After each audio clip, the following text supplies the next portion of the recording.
Likes, there it goes. All right, cool. What up, everybody? All three of you is in the chat there. Oh, we got a. There it goes. All right, cool. What up? Wait, what? Everybody, all three Hey, of you is in the chat. motherfucker! I told you. Okay, sorry about that. Zombie trash. Yeah. Yeah. That was a weird intro to the stream, wasn't it? My Justy shirt. It's gone. Yeah, I've been working on a one of my more edited pieces of content, and it's going to be about the one and only Justin Silverman, and how much of a little edgelord he is, and what the fuck was James thinking bringing him onto the channel. Now, I know if you've seen a Justin, the little video essay before, because a couple of them do exist. You might know about some of this shit, especially Bob, his problematic friend, old guy friend. But I feel like I have some more new stuff that I have not seen been talked about yet. So that video will hopefully be coming out fucking, I don't know, because I can't work on it tonight. Maybe tomorrow a little bit, maybe a little bit on Sunday, but probably won't come out until next week sometime, which sucks because this has been the longest period of time between videos for me in like a really long time. And I started the stream super fucking late because I just had a lot of crap that I had to do. I woke up super late today. I woke up at like 5:30 p.m. because I stayed up super late in the Discord watching what is it, Nightmare on Elm Street, the first time I've ever seen that movie. I've been trying to, like, I guess since it's Halloween, I've been trying to like go through and like watch the classic horror movies that I've never seen. One of my Patreons made me watch the Halloween 2007 movie, the Rob Zombie remake. It was I didn't really care. I don't care for this genre. Honestly, the hack and slash horror genre, I don't care for it. But I still feel like I can't really call myself a movie fan if I have not seen these movies. So it just seems like the thing to do. But I stay up way too fucking late, so I had a fucking late start to everything. Oh, thanks. Yeah, this is my new shirt from place that I work at. They make quality shirts, so I figured I'd buy it. And you saw a little bit of titties just then, so cheers to that. Oh, $20 Canadian from Cerebral P, working right now. Just want to throw you some loonies in case I can't participate later. Love you, homie. Thank you. Appreciate that. I wonder how much $20 Canadian is in U.S. money. I've always wondered that whenever I get Canadian currency. How much is 20 Canadian dollars in U.S. dollars there? Yeah. Damn! It's $14.28. Shit, I didn't know the dollar was that much stronger than the Canadian. Well, shit, I wonder if that means if I save up a lot of U.S. dollars, if I move up to Canada, if it'll just be like super cheap for me then. Maybe I'll move to Toronto. That was so lame. Oh my god. But yeah, anyway. Yeah, well, yeah, no, I'm not complaining about the $14. It's appreciated. I was just curious what the conversion rate was. Yeah, Toronto seems like a cool place. The only thing I can't get over is the fucking the weather. It's so cold. Too cold. But yeah, so we got another piece of Bimmy content here. Sound is way low. Getting ear raped at every ad. Okay, I can turn it up. Turn up the radio. I need some music. Give me some more. All right, let's see. What about now?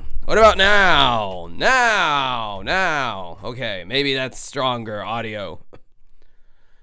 Global warming is solving the shitty winters here. Nice. Yeah, well, that is kind of a solution, is it not? Gamer from Mars, you know, this guy, I like his content in general, although he did kind of like pivot to talking about porn stars a lot, seemingly. Or not a lot, but he has definitely made videos about porn stars, and like that just like strikes me as a little weird. Like why are you doing a video about a porn star? Like, are you doing it for the clicks? Like, if I want to fuck with a porn star, I want to watch them do porn. I don't give a fuck about their like background story. They're a porn star. I use them to jerk off to. Like, you know, and maybe if they write a memoir, I'll listen to it. But like, I don't know. But anyway, I don't know. Gamer from Mars. He's got a very weird channel name for what the content he does now. Like, he's like your typical video essayist, but like he does pretty good research. You know, he talks in this very news type of way, and he's very serious. He almost sounds like a robot when he talks. You might think that he's AI, and he has some of the worst backgrounds I've ever seen for a big YouTuber.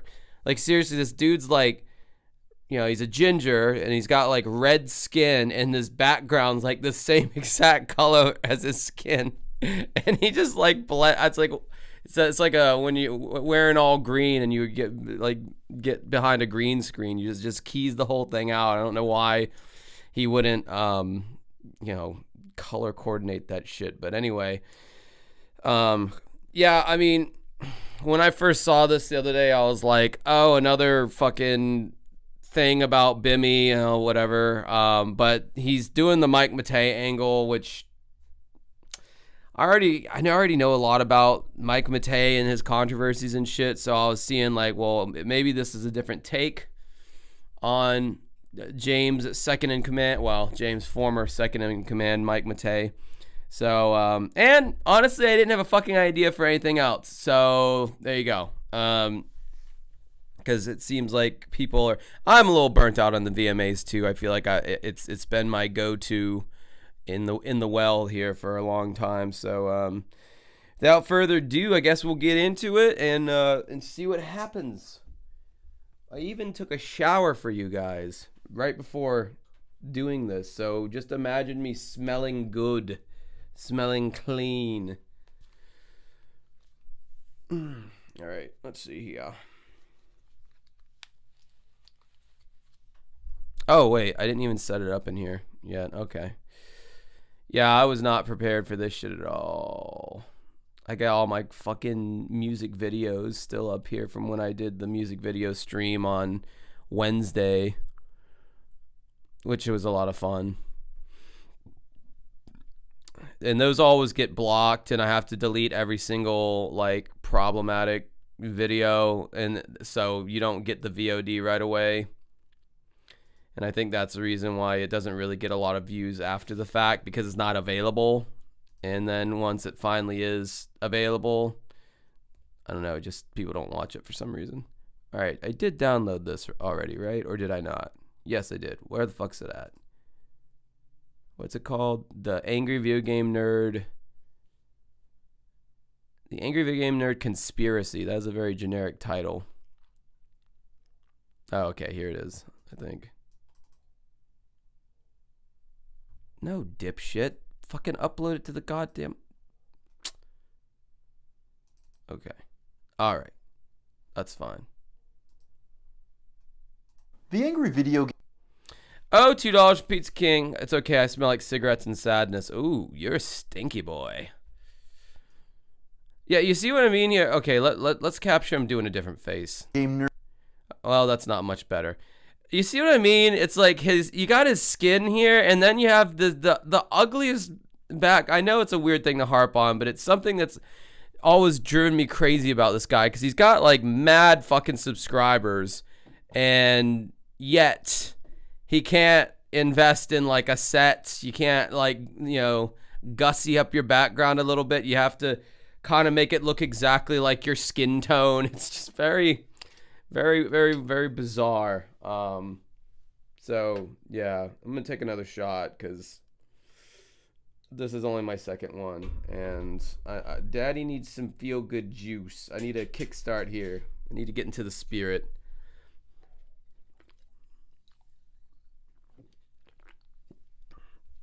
Yeah, he very much does look like a 17-year-old Best Buy cashier. Like it feels like he should be like asking me if I would be interested in signing up for like the 2-year protection plan. All right, sorry, let's start from the very beginning again. Defined my adolescence just as it did many other terminally online kids of the 2000s. This foul-mouthed irate gamer garnered millions of views with one of the most influential productions of early YouTube, with the GamerFromMars might not even existing without it. Unfortunately, in recent years, conspiracies have swirled around the current state of the channel, with many claiming that the man behind the nerd persona, James Rolfe, has been compromised by those around him. This has not been recent years, my man. This has been for like half a decade at this point. People have been saying that. And okay, Krusty Lusty on the far right, yes, definitely compromised. Mike and especially Bootsy, no. I don't think anybody ever thought that they compromised the channel. Including none other than the person who encouraged him to create the series in the first place, Mike Matei. This man behind the series' now iconic art style has seen his fair share of drama, including accusations of racism, inappropriate jokes, infighting, and showing his wiener on Reddit, leading to many in the community turning on him. Surprisingly though, I haven't seen a comprehensive video on this enigmatic sidekick. Really? Dude, Mike looks like a goddamn vampire there. What the fuck? Mike looks like seriously ill in that picture. That's kind of frightening. Goddamn. He just said he can't believe he hasn't seen like a all-encompassing video about this. Really? You haven't? There's like a million of them. What are you talking about? Like, I thought this was a random topic for this guy to do. I mean, you know, it's gonna get a lot of views because it's Bimmy. I mean, my live stream's already at 85 people, and I just started it like 20 minutes ago. So I mean, Bimmy pulls in the numbers, so that's probably why he's doing this. But yeah, I can't believe I haven't found a comprehensive video talking about all this. It's like, dude, you fucking just type in angry video game nerd controversies, and I'm sure you'll find like at least 20 videos that are pretty damn comprehensive. And why some so confidently correlate him to the supposed downfall of AVGN. Because of this, I wanted to explore the fascinating story of Mike Matei, and if the hate surrounding him is justified, because through my research, I've actually come to believe it might be the complete opposite case, with the artist not receiving enough credit for the channel's success. Also, why can't he get like a microphone that he speaks directly into so we don't hear that annoying room echo? I don't understand this guy in a lot of ways. From a visual standpoint, I don't understand him. From an audio standpoint, I don't understand him. And from a content standpoint, I don't understand how he's claiming that he's never seen or heard of a comprehensive Mike Matei video or AVG. It's like, yeah, no, those definitely exist.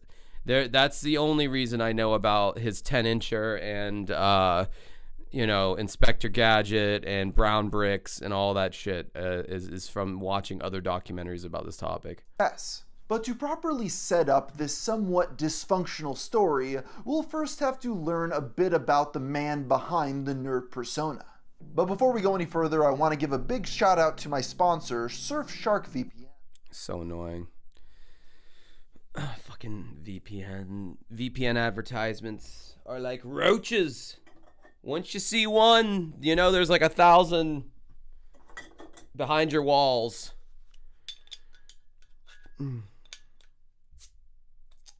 Surfshark VPN, ExpressVPN. Fucking, what other ones are there? I know there's a million more. What's the fucking difference?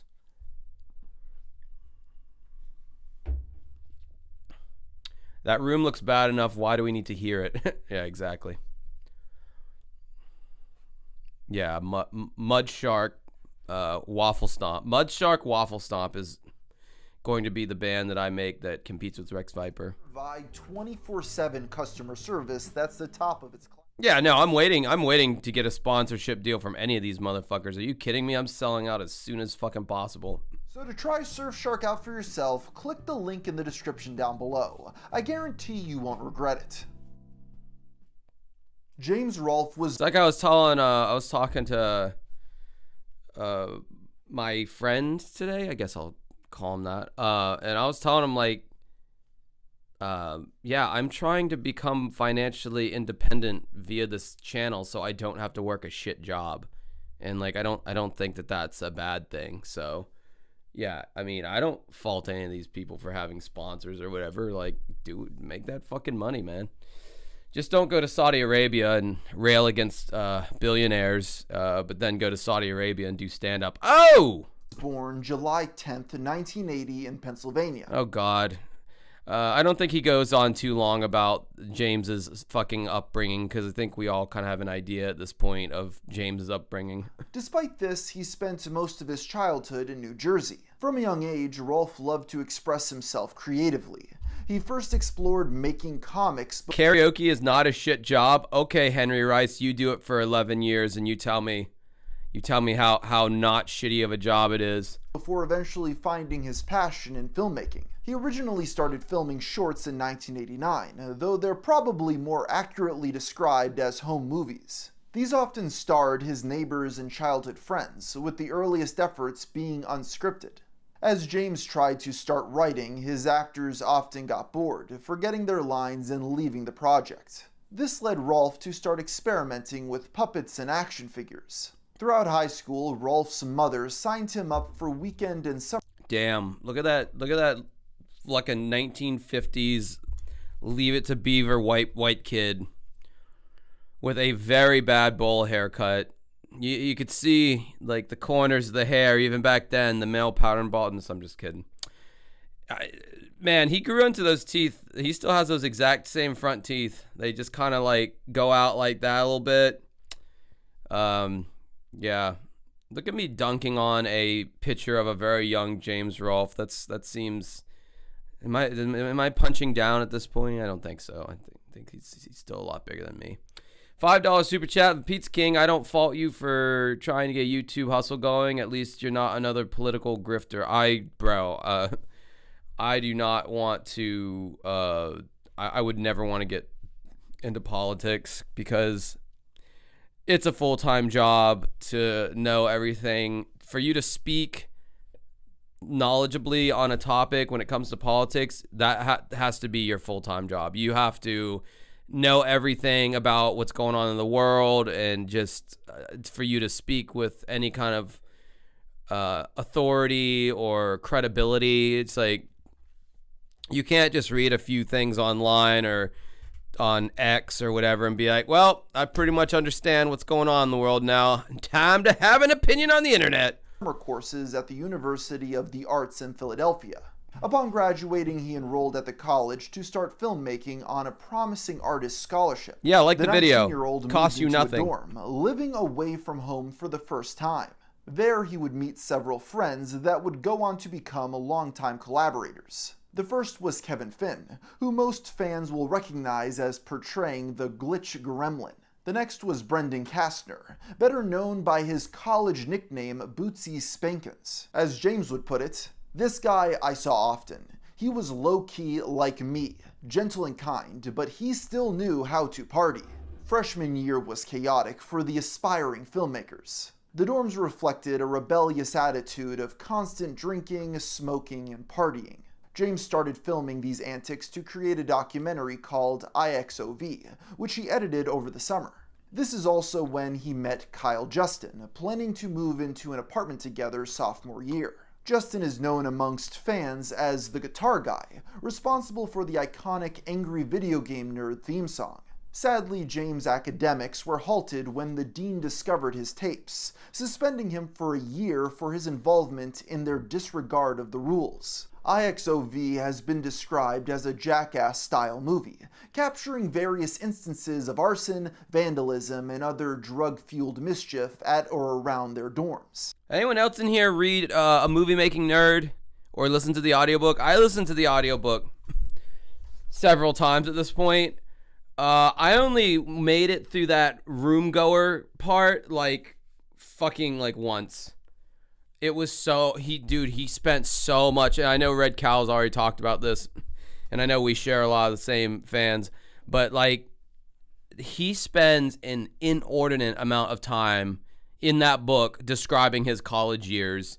It is so like mind blowing because it's like, oh my God, like this dude really was just writing a memoir about his like college years and like the downfall and then the redemption arc and all that shit. Yeah, and then he like makes this like self-snitching video where he's literally capturing like all this shit. Like, I mean, like, I don't know. I was young and stupid at one point, but I don't, if I was in college, I don't think I would have ever taken like a baseball bat to a fan or whatever the fuck they're doing there. And I think James even says in the video that he's making, he's like, we're all totally going to get expelled for this. It's like, wow, you are indeed not the most intelligent man in the world, are you, James? Despite most of his movies being freely accessible to the public, this one is noticeably absent, with only a single clip being available online. Its lost media status may be in part due to how devastating it was for James's life. While not I know one of those videotapes have to exist out there somewhere, because I think he said he made copies for like all his friends or whatever, right? One of those tapes has to be out. I would love to see that tape. Out of all of James's films in the past, before AVGN, that's the only one I actually would want to see. All that Snicks, Dicks, flicks, and the head incident and all that shit, I will not watch those. That's not happening. Not engaging in their sometimes criminal roughhousing, he was filming the whole time, and thus held accountable for all the misbehaviors shown in the footage. James's recollection of this period in time is couched in regret, though he tends couched in regret. GamerFromMars, it was couched in regret, not coached in regret. I love when these like YouTubers who are like acting like they're these like legit journalists like make a simple mistake like that.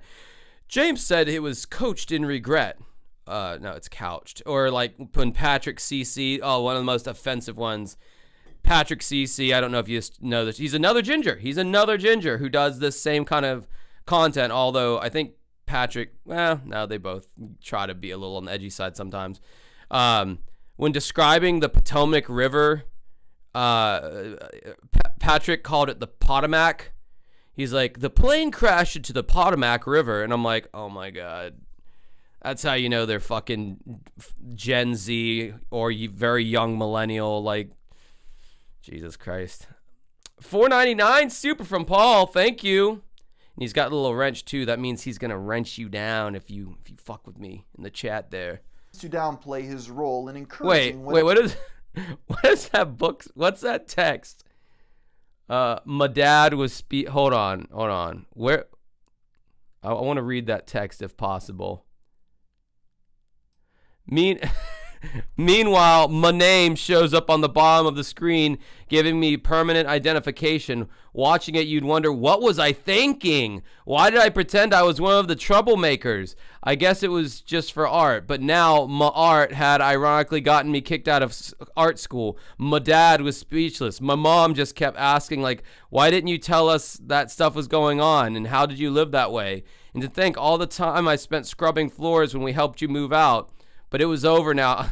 I like how whoever rewrote that did the "muh" instead of "my." That's another lel inside joke. Well, I mean, it's not even that much of an inside joke anymore, is it? I mean, you have to just completely not know who this guy is to not get that. Is coached in regret, though he tends to downplay his role in encouraging whatever was going on. After all, he can apparently be heard saying in the film, "This video is a ticket to get ourselves kicked out. We don't give a f***. Idiot. We never got caught and we think it's funny." According to James, he never preserved or digitized the tapes so they could fade alongside. That seems like an extremely autistic thing to do, is to just whack a fan with whatever that thing, with the cane or whatever. That seems like extremely autistic behavior. I'm just saying. The trauma. But this is seemingly contradicted by the aforementioned clip, which shows that at least some excerpts were in fact digitized. Still, I find it a really fascinating piece of lost media. Thankfully, he was allowed to re-enroll the following school year, although the uncertainty caused him a lot of stress. Cinemassacre Truth did that. Now in his 20s, the socially awkward student was a hit on campus. Rolf's peers were fascinated by his creative drive, since by that point he had produced 93 homemade films. Bootsy even filmed a documentary about him for class titled Rolf, a no-budget dream. Without my movies, I'm nobody, really. One night while partying at Bootsy's apartment, Rolf was introduced to his roommate. They initially connected over a photo James brought of himself with rock legend Ozzy Osbourne.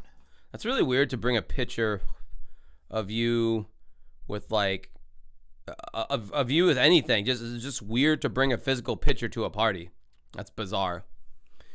Maybe that's something people did before smartphones. Maybe he said he had a picture with Ozzy and his friend was like, "No way, dude. Prove it, bro." I feel like now you just like show him your phone. Yeah, James is 8 years older than me. So I guess when he would have been in college, yeah, you wouldn't have, smartphones didn't exist. Or if they did, they were in their earliest, shittiest form. We still had flip phones back then. So, okay, maybe that makes more sense, but still, like, I don't know, that's kind of weird. And, like that's really, like, a whole ass part of your personality if you just have that picture in the front of your mind to be like, hey, I have a picture with Ozzy. You want to see it? I can go grab it. I can prove it to you. But James would end up blacking out after drinking an entire bottle of vodka, leading Bootsy and a friend to carry him back to his apartment. The next day, he went back to retrieve his photo of Ozzy, but Bootsy wasn't home.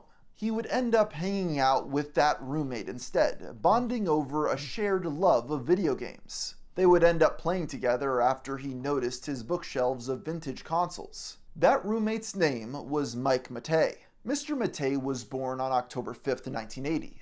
He grew up in New Jersey and was surrounded by video games his entire life. His first exposure was watching his older sister and an uncle play on an Intellivision when he was just a year old. The sibling eventually got her own Atari 2600, and the two played games like Jungle Hunt, Frogger, and E.T. But they were left with just one controller after a 3-year-old Mike decided to try and fix it with a screwdriver. She came home to the disassembled mess and screamed at him for breaking the Atari.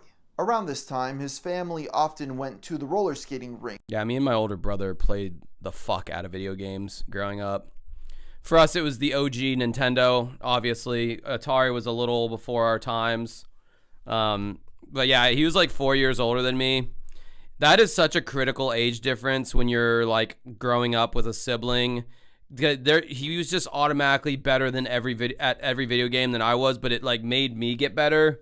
So now I can like kick any of my friends' asses on anything from like Super Nintendo and down, like any of those, like if it's like a fighting game or whatever, I will take any of you motherfuckers on in Mortal Kombat 2 on Super Nintendo. I would throw down the gauntlet right here and now. Street Fighter 2 Turbo, bring it on. I feel like I could beat anyone in here, in this chat, watching. I think I could. Which had a small arcade near the side. Because he was too young to skate, Mike spent his time playing Asteroid, Space Invaders, and Pac-Man. Pac-Man was a particular favorite for him since it had stylish cabinets. All those games, man, that was too early for me. I don't find those games very fun at all. Like all the games that he's been showing, the Frogger, Pac-Man, Asteroids, Tempest, Battle Tanks, like I don't think any of those games are all that fun at all. I'd say, I don't know, was Tetris out at this point? If so, then I would go with Tetris, but like, yeah, these are just like, I guess it's better than nothing for a little bit, but like people like Billy Mitchell who would like spend their whole like youths like getting like honing these very like simple ass games. Like it wasn't until the NES and I have played these games a lot, Dig Dug, all that shit. I've played these games a lot. I just don't think they're very fun. They're not quite engaging enough for me. The first NES was when games actually started becoming like fun. But anytime before that, I'm just. I think anybody in here could agree that like they're fun for 15 or 20 minutes. And then it's like, okay, I'm ready to do something else here because this is kind of like lost its luster. Art. Mike was an avid fan of cartoons, growing up with an adoration for early Looney Tunes. The first console Mike had for himself was the Nintendo Entertainment System at the age of 6. His favorite game was The Legend of Zelda, fondly remembering its unique golden cartridge. It stood the test of time, unlike many of the other games he got for the console, most of which were awful. As an aside, around 1993, he became a huge fan of David Letterman and sent in a letter Mike Cool Green in the house that actually got read on TV. Letter numero cuatro. Numero cuatro. Exactly. Here we go. Dear Dave, why does every talk show have a city skyline in the back? Sincerely, Mike Matai. With all that I wish he had shown the rest of that bit. It was actually, they had a whole joke that they did after he asked. I don't know why Gamer from Mars didn't play that full clip, because it was a funny little vignette after that, or whatever you call it. That said, Mike's main passion was art. Through high school, he dreamed of being an animator and eventually enrolled at the University of Arts in Philadelphia to study the medium. It wasn't long before Mike and Bootsy started to appear in James's student films. The former was down for anything, even willing to be covered in fake feces. This began the relationship as both close collaborators and friends, assembling a makeshift team of local aspiring filmmakers. This is like the second or third time I've seen the Gooner from Mars in the chat. Is that just someone spamming that comment, or did he pull a DSP? Or is it the fact that he like covers porn stars like every 2 or 3 videos? In the words of James, most of my social time was spent playing video games and drinking at Mike and Bootsy's apartment. Sometimes our friend Lucas was there. We played all kinds of video games, new and old. We had the best times. Why is that sentence necessary? Sometimes our friend Lucas was there. Is Lucas his current friend? I mean, you could have just eliminated that sentence. Sometimes our friend Lucas was there, and it would have been perfectly fine. That was a needless detail, but apparently there's a lot of weird details in the print version of this book, because like I said, I've only ever heard the audiobook. Playing the older ones, like NES games, while reminiscing on our childhoods. We noticed a lot of flaws in games that we forgave as kids. We'd get on a roll, tearing these games apart and laughing our asses off. Next thing, I'd be shouting random things like shit soup and shit God. My friends cracked up over it, so I had to keep topping myself. Shitload of fuck. Soon, they were rolling on the floor howling. I fucking hate how YouTube's gotten now, where or how these big YouTubers think YouTube has gotten to where like you have to. It's just as shitty as like normal TV now. Like you have to bleep out every single one of your swear words, and you have to use words like grape and PDF file and shit, lest you get demonetized. Like I fucking hate that shit. It's so annoying. Like I really would like to know though with the swearing, because like I don't bleep my swears, but I've considered like starting to, just to see if it makes a fucking difference. I don't know. Like does it? Do you think? I don't know. I don't see. I guess on the monetization, because I asked you a bunch of questions. If you're wanting to monetize your video, it's like, does your video contain any inappropriate or explicit language? And you have to select it. Yeah, it's a whole thing. So maybe it's just easier for their monetization. Pizza King, $5 super chat. I guarantee you I would crush you in the game with the character King. I tried posting the game names, but the algorithm is stopping me. Really? Oh, you talking about it's not the 3D one, Ultimate Fighter King? That's the one with the tiger head. That randomly everyone else is human, but you got the one guy with a tiger's head or lion's head. Yeah, no, Tekken. Okay, yeah, you probably would beat my. I'm not good at like 3 or 2.5D fighters. I'm not good at those. You probably could. But if it was those first ones I mentioned, your ass is going to belong to me. I'm going to own it. And I don't know what I'm going to do with it once I own it, but it's not going to be pretty.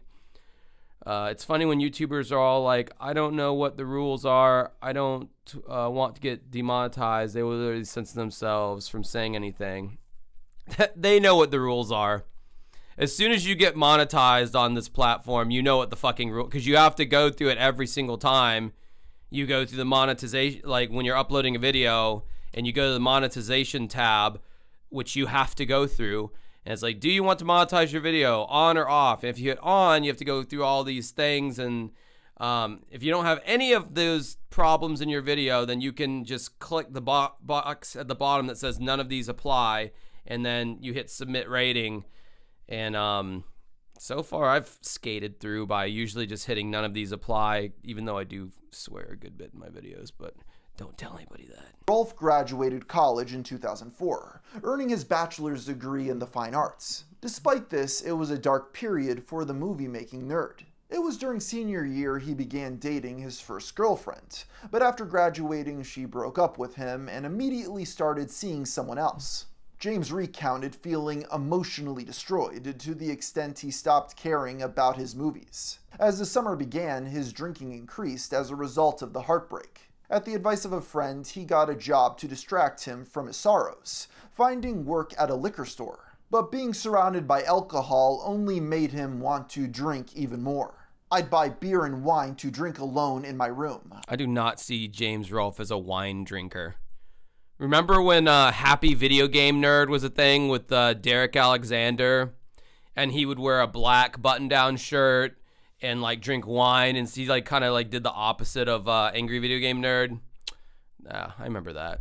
Thought the wine, I don't know, wine is it when a man drinks it, it comes across as a little douchey. If you're doing it on video, at least. I mean, in person, whatever. But like if you're drinking wine on camera and you're like, welcome to my channel, like it strikes me as a little douchey. That's all I'm gonna say. It's my opinion. It reminds me of that fucking video with what's his face, Quentin Reviews, but his editor or his former editor, who he had to like let go because she like fell in love with him, and she made her clapback video, and she's got this big ass punch bowl sized glass of wine. It's like, maybe alcohol is your problem, lady. Maybe it's not the lack of Quentin's furry nuts in your face. I didn't care. I just let myself go. One night, I decided I'd drink a lot of hard liquor and lay down on the railroad tracks. What was I thinking? Was I actually planning to let a train run me over? Bimmy laying down the train track's gonna end it all. In all likelihood, I would have probably just gone up. But a neighbor friend came over and dragged me away. It was pathetic. And it was terrible I put anyone in that situation. In this time of depression, he finally decided to make a new movie, but not like what he usually did. Now alone in his room, quote, chugging Rolling Rocks, he wanted to make something silly and dumb.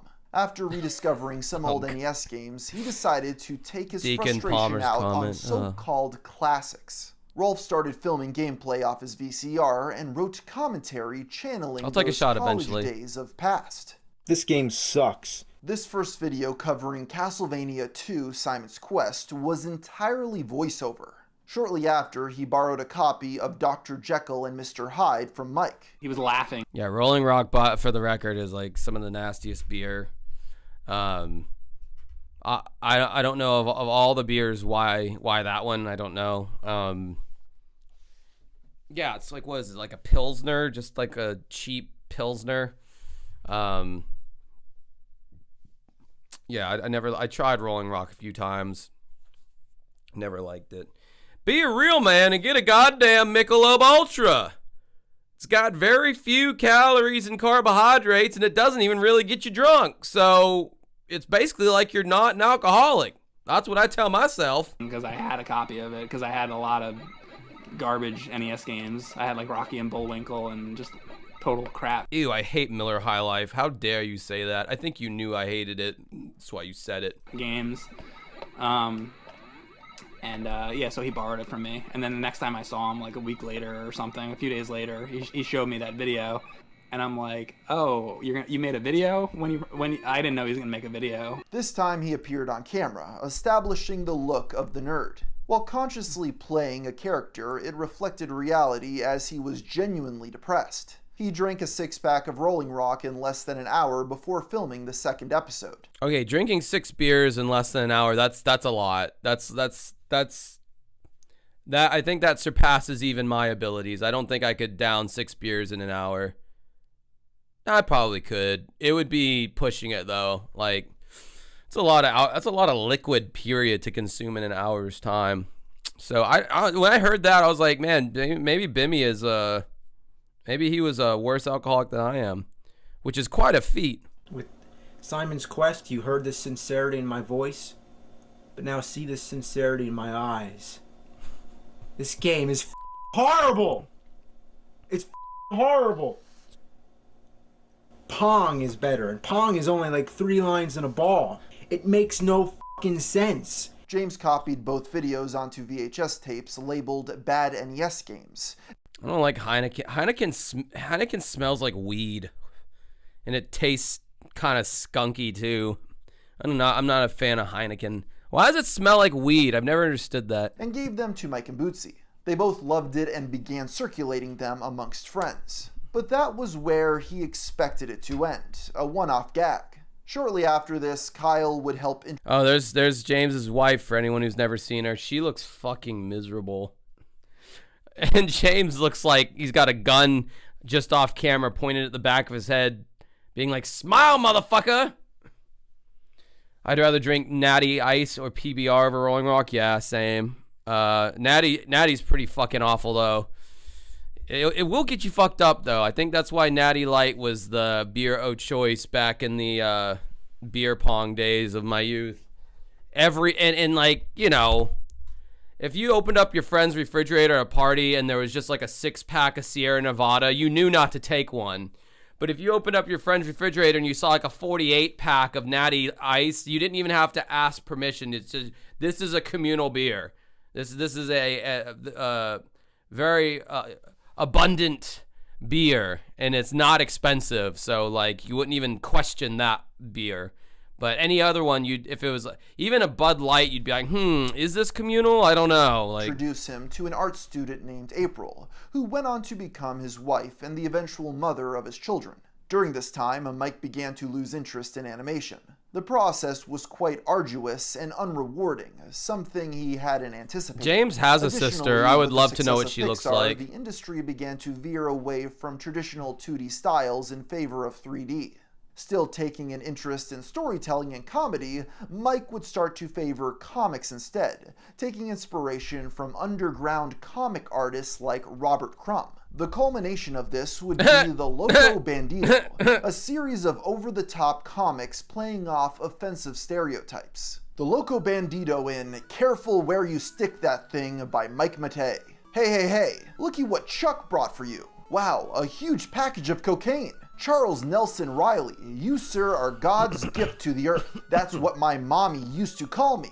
Nuh-uh, huh. Snort, snort. Hot damn, I feel like I could fuck a bus. One step ahead of you. Her. Ha ha ha. Ha. This was a bus full of N-words. Now you have AIDS. For the record, this type of humor is in line with what you typically find in underground comics of yesteryear. Obviously, they're still offensive, but to play devil's advocate, it's clearly meant to be exaggerated to the point of absurdity, rather than reflecting any of Mike's actual views.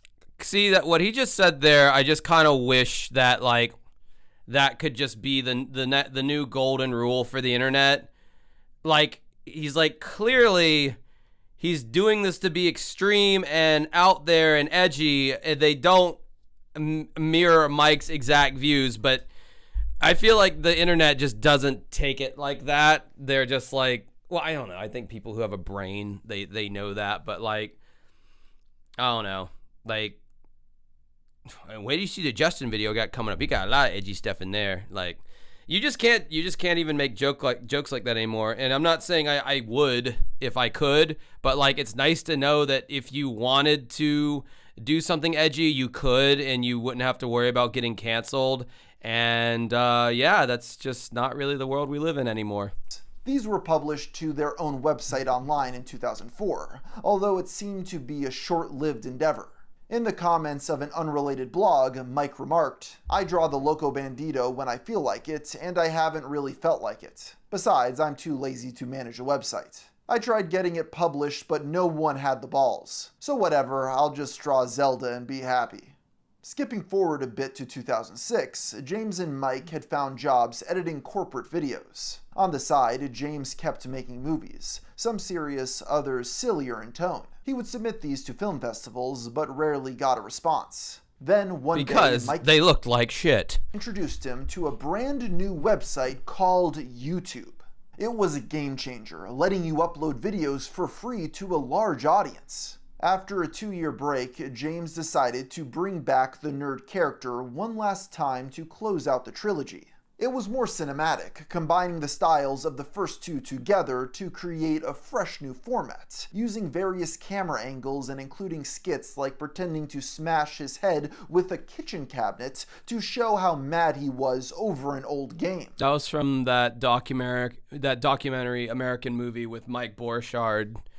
He famously had a scene where he was trying to like ram his head through a cabinet, but they didn't like score the middle of the cabinet good enough like when they cut it. So like he just kept ramming his head into it and it wouldn't break. That's that. James was already doing homages to movies and other things like forms of media even all the way back then. That's what that was. American Movie is a really funny documentary, by the way. The Mike Borchardt is 100% being for real, like in that movie too. He's like, I don't know, just if autism was a person, man, it's this guy. Well, let me be honest with you. Colvin, man, it's pronounced Colvin. I hate this game. I mean, it makes me want to kill myself. Centered around Karate Kid for the NES, Mike loved it. In fact, he loved it so much he created accounts on YouTube and Facebook for the character. The James Nintendo Nerd channel was conceived April 6, 2006. Oh man, I need the picture of Bimmy now where he's like bald and he's dressed up like a grandpa and he just looks so content. He's kind of got like a lazy eye going off to the side and he's just like, I need that to be the picture for up there. Man, look at old YouTube. Wow, look at those accolades. 10 most subscribed. 7 most subscribed directors, 45 most viewed. Yeah, man. From the jump, Bimmy was he was a popular guy. I gotta turn my fucking AC on. It's hot in here. He quoted Mike Matei as saying, "I'm going to make you famous, James." Mike subsequently brought over his own collection of bad NES games, encouraging him to do more. Rolf was reluctant, but upon seeing the glowing reception to those first 3 episodes, agreed to continue on. His next video covering Who Framed Roger Rabbit overperformed, and the 4th criticizing Teenage Mutant Ninja Turtles garnered him mainstream attention. Just a year later, his channel had a total of over 3.6 million views and 70,000 subscribers, making him the 10th most popular user on the platform. He's the angriest gamer you've ever heard. He's the angry Nintendo nerd. He's the angry video game nerd. It's hard to understate just how influential AVGN was. The series shaped an entire generation of YouTubers, trailblazing the angry reviewer genre. He was the first to truly tap into that nostalgic fan base for these old games. The show slowly grew more ambitious, indulging more and more into Rolf's passion for filmmaking. Mike started drawing the title cards early on, and eventually acted in episodes as costumed guest characters. His first appearance was in their review of Friday the 13th as Jason Voorhees, but he's perhaps most well known for his role as Bugs Bunny in the episode about Bugs Bunny's birthday blowouts, where he gets beat up and defecated on in a What's up, Doc? I fucking love Mike's ancillary characters that he played on AVGN, man, in the early days, like the Joker and fucking Bugs Bunny and fucking what did he play, like Woody the Woodpecker or something? I don't know, whatever. All that shit was so funny. hilarious slapstick fashion. I can't believe it! In my own house! It's Bugs Bunny! Bugs fucking Bunny! An Another notable role Matei had was playing the Joker in the Nerd's 2-part Batman review. That's it. That's all the Batman games I can take. The review's over. Batman! Batman, you want to play a really shitty Nintendo game, Batman? What, how that Return of the Joker on the Nintendo Entertainment System, Batman? I'm not really Batman, though. He also drew the niche fan favorite character, Pickle. Hey, come here. Shit Pickle is so annoying. I hate that character. And I hate that he brought it back recently for like one episode. No, not there. Pickle. Hey, tell them. Pickle. Tell them your name. Pickle. Yeah, this is Pickle. While his on-screen appearances are the most obvious contributions, Mike actually helped a lot more throughout the series' golden age than people realize. Just as they had in college, the two would often play the games together before writing. Many of the Nerd's riffs and critiques derived from things Mike would say during this process. By the TMNT episode, he was recording much of the gameplay and provided more detailed breakdowns as to why those games didn't work. In addition to creating the channel, he helped manage Cinemassacre's online presence. He was also active on forums like Atari Age, making him privy to stories James wasn't aware of. God, I remember hearing Pat the NES Punk and Ian would always talk about Atari Age and Nintendo Age. I never went to any of those websites. Like the mass burial of unsold Atari cartridges at a New Mexico landfill. It's worth emphasizing that at this stage, there was little to no money involved. When AVGN first debuted, YouTube didn't have any forms of monetization. As the channel took off, traffic to the Cinemassacre website began to reach the millions, forcing James to foot massive bills every month he'd have to pay off with his day job. They were doing it out of sheer love for the fans. This changed upon signing to Game Trailers, who offered to pay them in exchange for exclusivity of the series. Under this contract, all new episodes of AVGN were to premiere on their site first, and after a year could be uploaded to YouTube. In 2007, James conceived Cinemassacre's first ever Monster Madness, a month-long event for Halloween where he'd review a new horror movie every day. It was a passion project, born from his lifelong love of the genre. After managing to get it done in between his day job and nerd videos, Mike offered to help edit so he could do it annually. This turned into his first formal gig at Cinemassacre, helping him get a grasp of editing online content. I hate that I'm just watching, y'all are watching me watch something right now, but I just don't really have anything to say to any of this particular shit right now. As time went on, James started to suffer from burnout. This led Mike to take on a larger role in AVGN's production. Mike began writing entire episodes, including the Zelda timeline and Superman videos. Despite this, Mike declined to take credit for nearly all of this work. As a result, until very recently, most failed to recognize his importance to the series, yeah, it's nothing when in new. fact it likely wouldn't exist without him. I specifically asked not to be credited early on. I grew up reading Walt Disney comics. They were written and drawn by a bunch of artists, but the front of the book said Walt Disney real big. So I told James he would look like a miracle worker if it appeared he did everything himself. James actually was urging me to back then. That's not to discredit James's own importance to the show. It seems within their dynamic, James was more focused on the filmmaking side while Mike provided his video game experience. This all helped to explain the disillusionment many fans felt upon realizing James doesn't seem to care as much about gaming as his character would imply. In 2009, Rolf started a new series called Board James, in which the titular character reviews, well, old board games. In the third episode, Mike makes his first appearance on the channel as himself, nicknamed Mike for being a, quote, cheating bastard. I had never, like, when I first started watching AVGN, it was probably back in 2014. Yes, I know that's still late to the fucking party, I'm aware, but that's just when he popped up on the side recommended videos, and it looked interesting, I guess, so I clicked on it, and all I cared about was AVGN. I've said this many times. I think I said it on the Red Cow podcast. That's all. AVGN was all I cared about when I first started watching it. So, like, I remember when he was, like, putting out, like, he had this content on his main page, like, and I think he was still putting out new episodes. I just never cared about anything else he did except for It's Bullshit.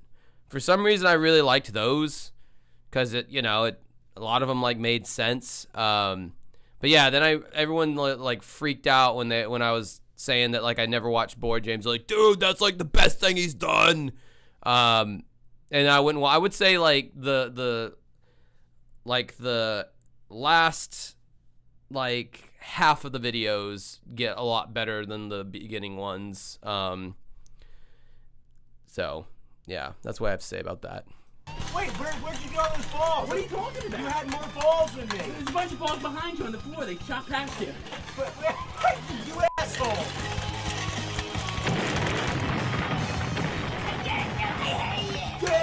Yeah! Mike appears in nearly all subsequent Board Games episodes. They're eventually joined by Bootsy Spankins, dubbed Bad Luck Bootsy. A personal favorite of mine is the Shark Attack episode. Come on. Yeah, that Really, was guys? pretty funny. This is a really simple game. Why can't we just play a board game? It's not funny. Like, this is the most dysfunctional group of friends I've ever had. Like, you're over here cheating. You're over here trying to make love with the damn shark. I'm bored. I want to play a board game, and you're pissing me off. You guys, what the hell is your guys' problem?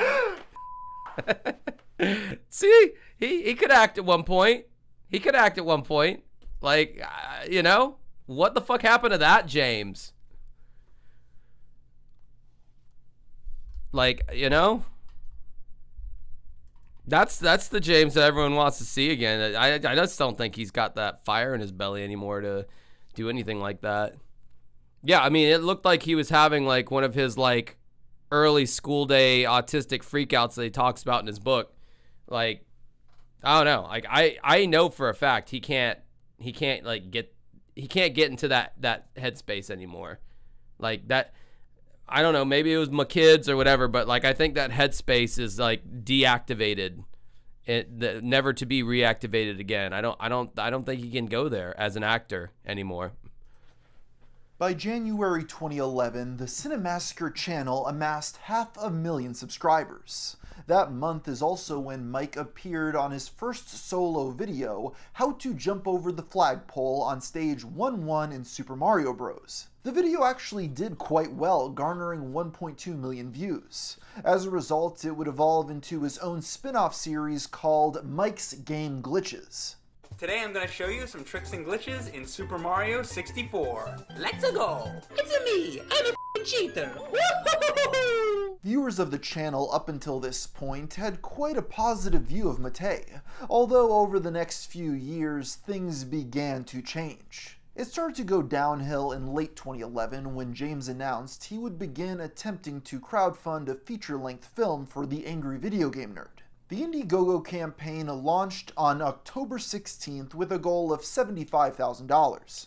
It was to be co-written and directed by his old friend Kevin Finn.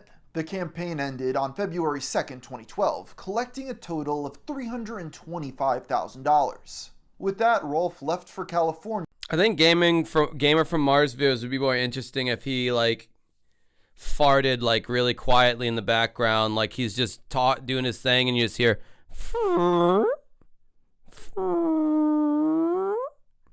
just these little squeakers, little squeaker farts, like as he's talking. That would make it more entertaining for me. I would get comedic joy out of that. To start pre-production. Oh, Pizza King, $5. Of course he can't. Whitest Kids You Know got canceled, so he can't borrow their bits anymore. Ooh. Is that a bit from Whitest Kids You Know that he ripped off? With filming beginning 2 months later. Given James would be busy for the foreseeable future, Mike was left in charge of the channel. It was also their final year on game trailers, so a number of videos had yet to premiere on YouTube, but there was still going to be a significant deficit of content. So to help keep the channel alive, Mike began creating his own reviews. This change was welcome at first. As seen with his Game Glitches series, he was able to provide insight on familiar topics. But not everyone was thrilled about getting someone they didn't subscribe to flooding their feed. The shift led the channel to start bleeding subscribers. Yeah, honestly, when Mike like started like taking over the channel, when James started when James was filming his movie or whatever, like yeah, I was like totally checked out at that point. I was like, I don't give a fuck who this guy is. He's you know, he's not the actor. He's the actual gamer. And anytime he tries to act or be funny on camera, it felt like really flat to me. I think the only video I watched of his was he had like his like top 10 favorite Super Nintendo games. I think I watched that one. That was about it. And over time, many felt Mike started to wear out his welcome. You see, most of the videos by Mike that were well regarded were played fairly straight. For example, his review. Bro, this GamerFromMars guy, he so desperately wants like a legitimate career in journalism. Like I feel like he's like, with every video he puts out, it's like a little demo reel of NBC or MSNBC or CNN or whoever the fuck. You see what I can do, man? I'm an asset. I'm still relatively young. Like, please hire me to like be like a real investigative reporter and not have to do these videos on when the porn star blew her back out at the game convention. Like, I feel like he's just auditioning in every video to like be like an actual like a real journalist, a real news reporter. Of the Draw Something iPad app felt earnest and enabled him to. GamerFromMars is like a Mormon wavy web surfer. Yeah. I mean, that's not a horrible description. I don't like, Jesus Christ, I have the pettiest complaints. I don't like how like red wavy web surfers' lips are. It looks like he always just got done. You know, like when like 5-year-olds drink fruit punch and their like lips are all like red or whatever from the red number 5 food coloring that they add to everything. That's how wavy web surfers' lips just always look, and it distracts. I know, it petty as fuck. Like, what am I even talking about? But it's something I fucking notice. Apparently, the Keeps, company that sponsors Wavy Web Surfer or Hims or one of those, it did make him grow his hair back because he was balding, and I guess it worked. I don't know. Talk about art. The problem started when he tried. Yeah, maybe it is kind of tistic for me to be hyper focusing on such small details. I could have it for all I know. By tapping into the same type of humor that made the angry video game nerds so popular. The first misfire. GamerFromMars seems like the type of person that thinks mayonnaise is too spicy. Fucking A. That's funny. Was his now infamous review of the film Elmo in Grouchland. He's got his mustache and her Cookie Monster. I streamed that on here a long time ago, right? I believe I streamed that on here. I think I did a whole Mike Matei problematic video streams where I played as many of them as I could find that are still up. Just looking in the window and Gordon's eating her and Gordon's like, I'll show you how to eat a cookie. Ah! Throughout, he does several obnoxious impressions of Elmo that didn't land at all. Where's Elmo's blanket? Why does Mike Matei have like... He's got a haircut like he goes to private school and he's in like an 8th grader in a private school where like your hair has to be... Like you can't have any facial hair. Your hair has to be like a certain length. Like why? I don't understand this look. Zoe ripped it. Just like I'm gonna rip her head off later tonight when everybody's asleep. I hate Elmo. The blanket is his rag. And he jacks off onto it. The video was so poorly received that he disabled ratings and hid negative comments before ultimately deleting it from the channel altogether. Many took offense at the idea of him wearing pajamas in James's house, which I don't entirely understand. By the way, I like the fact that he wore pajamas during the review while he was at James's house. I don't know. For some reason, that just struck me as weird. Anyway. You in your pajamas? No. What are you recording? They're your pajamas. My pajamas?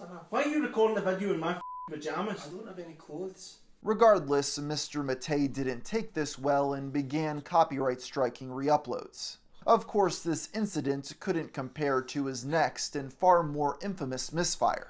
On May 11th, Mike uploaded Minecraft with Gadgets, a video where he plays the iOS port of the game with an animated version of Inspector Gadget for some reason. In the video, Gadget, also voiced by Matei, has trouble pronouncing the game's name, repeatedly calling it Minecraft. He eventually starts repeating the line, "I love to build brown bricks with Minecraft." I love building bricks with Minecraft. Did Inspector Gadget have that much of a dick chin? I don't remember it being that pointy and like kind of rounded at the bottom there. Or is that Mike's interpretation? Once again, due to the overwhelmingly negative response, it was quickly taken down. However, due to how bizarre and one-note the gag was, the phrase brown bricks was quickly adopted by trolls. This continued even as Mike worked diligently to strike down any and all re-uploads of the video. As a result, the pairing of Mike and Gadget became popular. That looks like a Cinemasker Truth generated image right there. Amongst detractors looking to mess with him. This is Inspector Gadget, and I enjoy building brown bricks in Minecraft. Who the fuck's Uncle Bunkler? I wish they gave me some context as to who these people are. Many parodies would arise over the following years, usually contained to 4chan until they started breaking containment around early 2017. These would include various edits on the meme channel Siva Gunner, as well as Minecraft without Gadget. Hey everybody, I'm here with my good friend Inspector Gadget. How you doing, Inspector Gadget? Okay, alright, well, Inspector Gadget's gonna do the review. A notable turning point was its mention by Chris O'Neill on his Let's Play channel Oni Plays. There are so many references, it was enough to make a 12-minute compilation of just brown bricks jokes. Brown bricks in Minecraft. Brown brick. Keep me safe, brown mask. Pullumbaga. Oh my god. Brown mask in Minecraft. Be careful. Brown bricks with brown people. Brown people in real life. I like how the bricks look. They look real. Can't talk about bricks on the show. That's true, you can't. Rat bricks and ukulele. Despite some early setbacks, I don't understand how so many memes get started. Like, yeah, he said it kind of funny, and it was like it was a cheesy joke that didn't land, but like, goddamn, does it? I don't get how certain things live on in infamy. But then again, I what the fuck name was it? I was in Bible class in high school, and you know, the whole thing was like, the teacher was this big old fat guy named Mr. Yerby, which sounds like a fat name, you know, Yerby. My name's Yerby. We called him like just Mr. Yerby or Burby, Mr. Burby, and he'd always say, "Guys, I need complete quiet." You could like hear like the fat in his voice. He had a fat voice too, like when he talked. And yeah, he was a really fun guy to make fun of. Like, we'd always joke around, like one day he's just gonna like kind of keel over on his desk and be like, "You guys, I'm having like a sweetheart attack right now. My God, give me a good hit, Tay-Tay." His son's name was Tyler or Taylor. And he was on like the golf team. We joked that he'd have to like do a golf swing on his back to unclog the artery or whatever in his heart. But there was one time that I was like speaking to my friend where it was supposed to be, "I need complete quiet." And he overheard me, and he's like, and I had said something fucked up, so I didn't want to tell him what I said, but he asked me what I said, so I said, I said it was Gus something. I made up I just made up a name off the top of my head rather than telling him like the perverted thing that I said. And Yerby took his, because he knew we all made fun of him. He took that moment to just embarrass me, because we were in there with like, you know, 12th grade, 11th grade. I was in 9th grade. And he just repeated it like really like, just dramatically. He's like, I forget the fucking random name I gave him. But then for the rest of that year, I became known as Gus, whatever the last name was. That's what all the older kids called me. Like, I just became that. So I guess that was a real life example of how a meme can get started. $5, beautiful bash. When my dad was in high school, his wood shop teacher's name was Mr. Call, and the kids loved calling him Harry Balls. Yep, those are the kids I would have hung out with. Yep, that's my sense of humor to this day. Mr. Barbie. And we were always like, he was always talking about disrespect. He's like, there's too much disrespect in this class. And because he was so fat, I would say that he'd be like, I can smell the disrespect. Oh, it smells good. Oh, under that carpet, there's a little bit of disrespect. Like, I don't know. This guy was like the groundskeeper the year before. And then the year after, he's like our Bible teacher. So it shows you like the yardstick of quality there for what you had to do to be a teacher. At my private school, by the way, that cost my parents thousands of dollars a year for me to attend, that I fucking hated. God, I wish I'd spoken up earlier and been like, please send me to public school for the love of God. In the period Mike began posting his own content, Cinemassacre would gain an additional 500,000 subscribers. Yeah, I went to a private Christian school. Reaching the 1 million milestone in March of 2013. The Angry Video Game Nerd movie released a year later to mixed reviews. It was a major departure from the series and what fans had come to expect, seemingly more in line with what James wanted to do as an aspiring filmmaker rather than what audiences wanted to watch. Fittingly, none of his friends who appeared in the show had major roles, though Mike and the guitar guy, Kyle Justin, make a brief cameo. Mike also appeared as a playable character in the official tie-in game Angry Video Game Nerd Adventures, wielding a red lightsaber and having the ability to see through certain blocks. It's an all-around pretty decent platformer, though I feel the sequel is much better. I played the original AVGN video game that came out that was like sanctioned by James or whatever. It was pretty good. I could not beat Fred Fuchs though. He was way too hard. I never beat the game. I couldn't get past Fred Fuchs, the last boss. Yeah. But shit, I want to remember like more tales from my fucking. I have so many stories about being at that school. Trinity Christian Academy. God, fucking place was awful.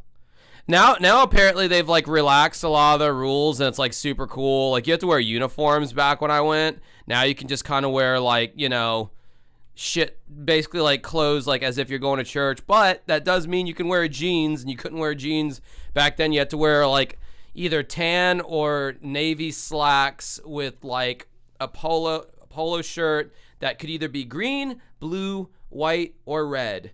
So your choices of dress were not very good. My go-to, in case you're wondering, which I know you are, was a green with the navy slacks. That was the Josh look.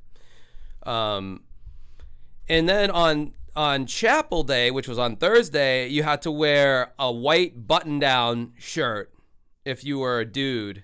Had to. There's no choice, because Jesus would not like you if you came any other way. And you have to wear a tie as well on Chapel. And you would get demerits if you did not have a tie. Or if you didn't have the right shirt. It was so fucked up. It's just another $5 Pizza King. People called me Goat Lord in high school because I listened to King Diamond and this new upcoming band from Florida, Morbid Angel. I mean, that's like already a way cooler experience than anything that happened to me in high school. Outside of me winning the drum off, there was this punk ass named Thomas who kept bragging, saying he was a better drummer than me. And so the younger band director, who was a lot cooler and a lot more chill, his name was Mr. O'Brien. He's like, all right, well, we're going to have a drum off. He kind of talked like this with like a lisp. He's like, we're going to have a drum off between the two drummers after school. And it's going to be Thomas versus Josh. And so they had a drum set there. And, word spread that this thing was happening. And I knew I was a pretty decent drummer back then. I was like, man, what if Thomas is going to bust out some crazy shit and then humiliate me? So I like practiced even more. So the day of, after school, all these kids are in the band room, and Mr. O'Brien's like, "All right, boys, who's going first?" And I almost sound like stuttering John right now. So Tom is like, "Oh, you go first. You go first." So I was like, "All right, I'll go first." So I busted out with the "We're Not Gonna," because they had a cowbell there for some reason mounted on the drum set. The "We're Not Gonna Take It" by Twisted Sister. And then I went into the Smashing Pumpkins song. I believe it was "Quiet," a second track off Siamese Dream. Yeah, and I was just doing my thing. Then I went into a little bit of a little drum solo, wankery. Bro, standing ovation. And that Thomas kid started doing the bowing thing. He didn't even get on the fucking drum set after that. Like, there were, like, because I went in there thinking, like, this guy's not fucking around. No, dude, this was some jabroni. He could barely even play a beat, let alone one that sounded like solid and like these kids didn't really see people play drums like that at that age, like who was their peer, their own age. It must have been like 14 or 15. And yeah, dude, that was a pretty epic moment. And then I won the talent show in high school.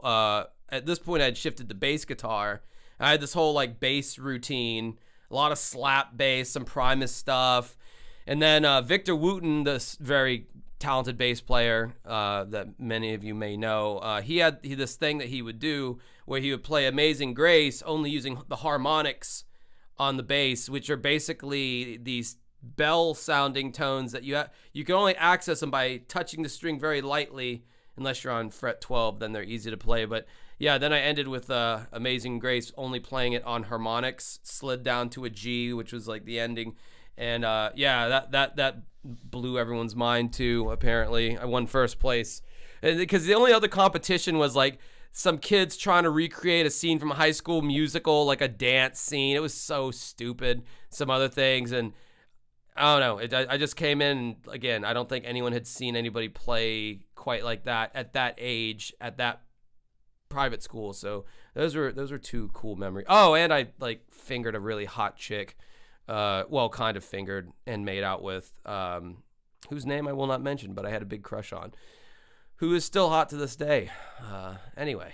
And following the release of the film, James and Mike returned to working together on the channel. They began a new series called James and Mike Mondays, which was far better received than anything Gadget or Elmo related. Mike gradually earned a fan base among the audience. However, it would be far from the end of the controversy surrounding his involvement on the channel, with the next somehow being even more bizarre. I have a feeling Mike Matei is going to take what I say personally. I don't know why, but so because of that, I'm going to say, where is he? You have a nice face, and I hear you have a huge dick. So, I'm just kidding. That's ridiculous. Oh, damn. I saw James Rolfe's bald spot just then. And this video came out in 2011, I believe. I know this because I've been doing research, and I've been watching a lot of shit off of Silvermania, which is Justy Lusty's thing. Damn, James had a fucking bald spot. I guess you never saw the top of his head in the nerd videos. God damn. All right, That clip is from the roast of the Angry Video Game Nerd, held by Silvermania in August 2013. While most at the time surmised it was 2013, just a joke, whatever. In late 2014, a persistent rumor emerged in the comments on Cinemassacre videos that Matei had a large member. This only seemed to grow in notoriety as fans started scrutinizing photos of him, staring at his pants and noting how big the bulge was. The rumor spread like wildfire. I didn't even see a bulge there. Like, it just looked like the inside of a pair of jeans. Like, it didn't look... I didn't see a... And God, boys, I was looking, too. I was fucking looking. I didn't see nothing. Across websites like TV Tropes, Encyclopedia Dramatica, Reddit, and eventually Tumblr, all dead set on trying to figure out how big his wiener was. Mike didn't deny it, instead publicly confirming they were right on Twitter. The secret... Yeah, what are you gonna do? Say, no, I actually have a small dick? Please stop saying I have a large penis. Nobody wants to have that reputation. Has been out. You have a 12-inch dick. LOL, perhaps so, but that's not tomorrow's review. Now, if this is where things had ended, we probably wouldn't be talking about it right now. Okay, we probably still would, but the way it escalated from here was nothing short of insane. As time kept on marching forward, word continued to spread of Mike's massive shaft, until Mr. Matei decided to take things one step further. On April 5th, 2015, he replied to a user on Twitter with a real picture of his pecker next to a measuring tape with the caption, "Nah, 10 inches." If that wasn't enough, Mike I like when people call it a pecker. would post the image again, this time on the official Cinemassacre subreddit, using the official Cinemassacre account. The second instance took place on December 14th, 2015, in a thread titled, "Comments About Me." Unsurprisingly, the user base was aghast and mostly in disbelief at what he had done. Please tell me this is a joke. I tried reverse image searching it and nothing came up. Mike, for the love of God, do not tell me you took a picture of your erect wiener and posted it to the Cinemassacre subreddit because of a gag about your dick size. I did actually.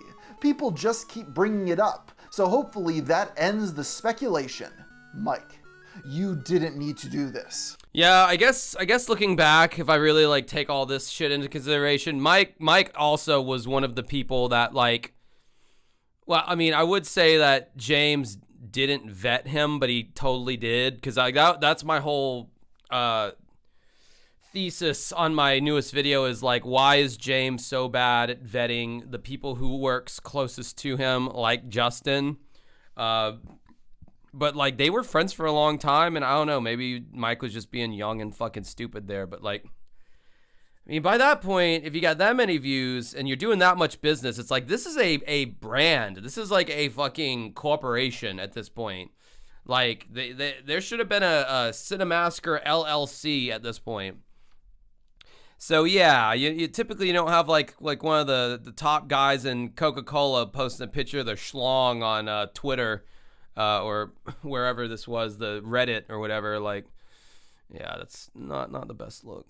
Well, I get comments and emails every day about it. The thread was eventually deleted, though not for the reasons you might expect. Several users pointed out he might be fudging the perspective by holding his wiener above the tape measure. According to a former mod of the subreddit, it was only after these comments came in that he deleted the thread. This was far from the only time he addressed the subject on official Cinemassacre accounts. He had done so in YouTube comments as well as their Tumblr several times. But this was particularly egregious as it was a subreddit for the general audiences, yet contained an uncensored photo of an erect penis. In light of the backlash, Mike started banning any and all discussions of the event. Mind you, he didn't stop posting about his shaft on official accounts. What a weird... And it says Cinemassacre Productions. It's got James Rolfe face. James Rolfe's face as the AVGN, and then the fucking actual post is reblog if your dick is over 6 inches. Dude, I would think someone hacked into their fucking account at that point. Like, I just don't see James ever talking like that. I don't know. Man, a lot of this shit's like very much like mirroring the stuff I say in my Justin video that's going to be coming out. He just started banning people pointing out the issue with what he did. For example, this questionable post was made long after the incident on Reddit. 2 hours of doggy style and going again. Load was fucking huge. Mike, titty fucking now. Oh my 2016 saw another humiliating moment for Mike in the form of his drunk Mario stream. This VOD was also scrubbed from the internet, becoming lost media. The only clip that survives is a 4-minute excerpt by Ninkendog in which he talks about Dr. Seuss and vaguely rants about the internet. The internet. I've seen it all. Impress me. Impress me, internet. You can't. Oh! You're gonna fucking be like, ooh, Mike fucking said something stupid when he was playing Mario Brothers. Yeah. According to the uploader, the stream lasted 2 hours, with the beginning being way worse. Witnesses recall a moment where chatters spammed ham salad, leading him to scream the phrase multiple times. He also is quoted as saying, "Nobody." It is fun. It is fun playing video games while intoxicated. But like, so I'm playing Silk Song right now, the Hollow Knight sequel, and I'm on The Last Judge, which is like, I guess, like the first part of the end of the first part of the game. I'm telling you right now, bro, not only is that game fucking hard, but like, you cannot. I know I was thinking about playing that game last night, and I was like, I've had too many drinks. My fucking, your sight to like finger response time needs to be like that. It needs to be like lightning fast if you're gonna beat. I haven't beaten the boss yet, but I feel like I gotten the patterns down where victory is inevitable at this point. But if I've had more than like 4 drinks, I'm fucked on that boss. Like my reaction time's already gonna be too slow. So I would say like a RPG or like a God simulator, and like games like that. I think you could do, but if you're playing Silk Song currently, I would not recommend unless you're just exploring around the world. But fighting bosses in that game, you need to have like lightning fast reflexes. Nobody plays real games anymore. I play real games. I've been doing this since I was 12. If you'll recall, late 2016 is also around when the Inspector Gadget video became a widespread meme, so the scrutiny might have been getting to him. As more mockery and criticism of ABGN and the people surrounding it surfaced in this era, the final blow came in the form of Bad Luck Bootsy's departure from Cinemassacre. I like how there's like a good portion of you on this poll that says yes, you would let 10-incher Mike breed your girlfriend. I like that. I like that there's. I like we have a good mixture of people in here. You got some fucking cucks. You got some guys with girlfriends. It's crazy. It's never thought I'd see this in my channel, on my channel. The fallout began in January of 2016, when Mike started a new series called Mike and Bootsy, where the college friends played retro games together. After a year of weekly uploads, the series abruptly stopped on December 25th. Then on January 6, 2017, Bootsy revealed on Twitter there were no plans to continue. His sudden withdrawal fueled speculation, leading Cinemassacre to make a post on Reddit acknowledging he would no longer be on the channel. For Mike and Bootsy, we did it through 2016 and it was a lot of fun. Bootsy is a great guy, but we are moving in a different direction. He does some great music and I'm sure it will be a good album. You can find his music work here. Thanks, Mike. This came in the midst of already swirling controversies, and with Mike in control of the main subreddits, users began looking for a place to express their grievances freely.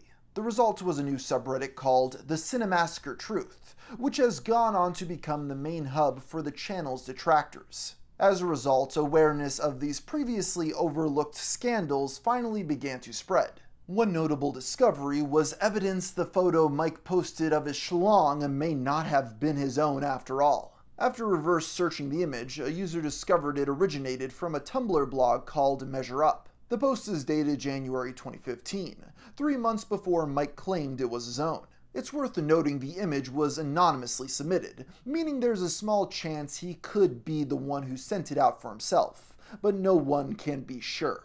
On May 30th, 2017, Mike made a post to the official Cinemassacre subreddit addressing some of his major controversies for the first time.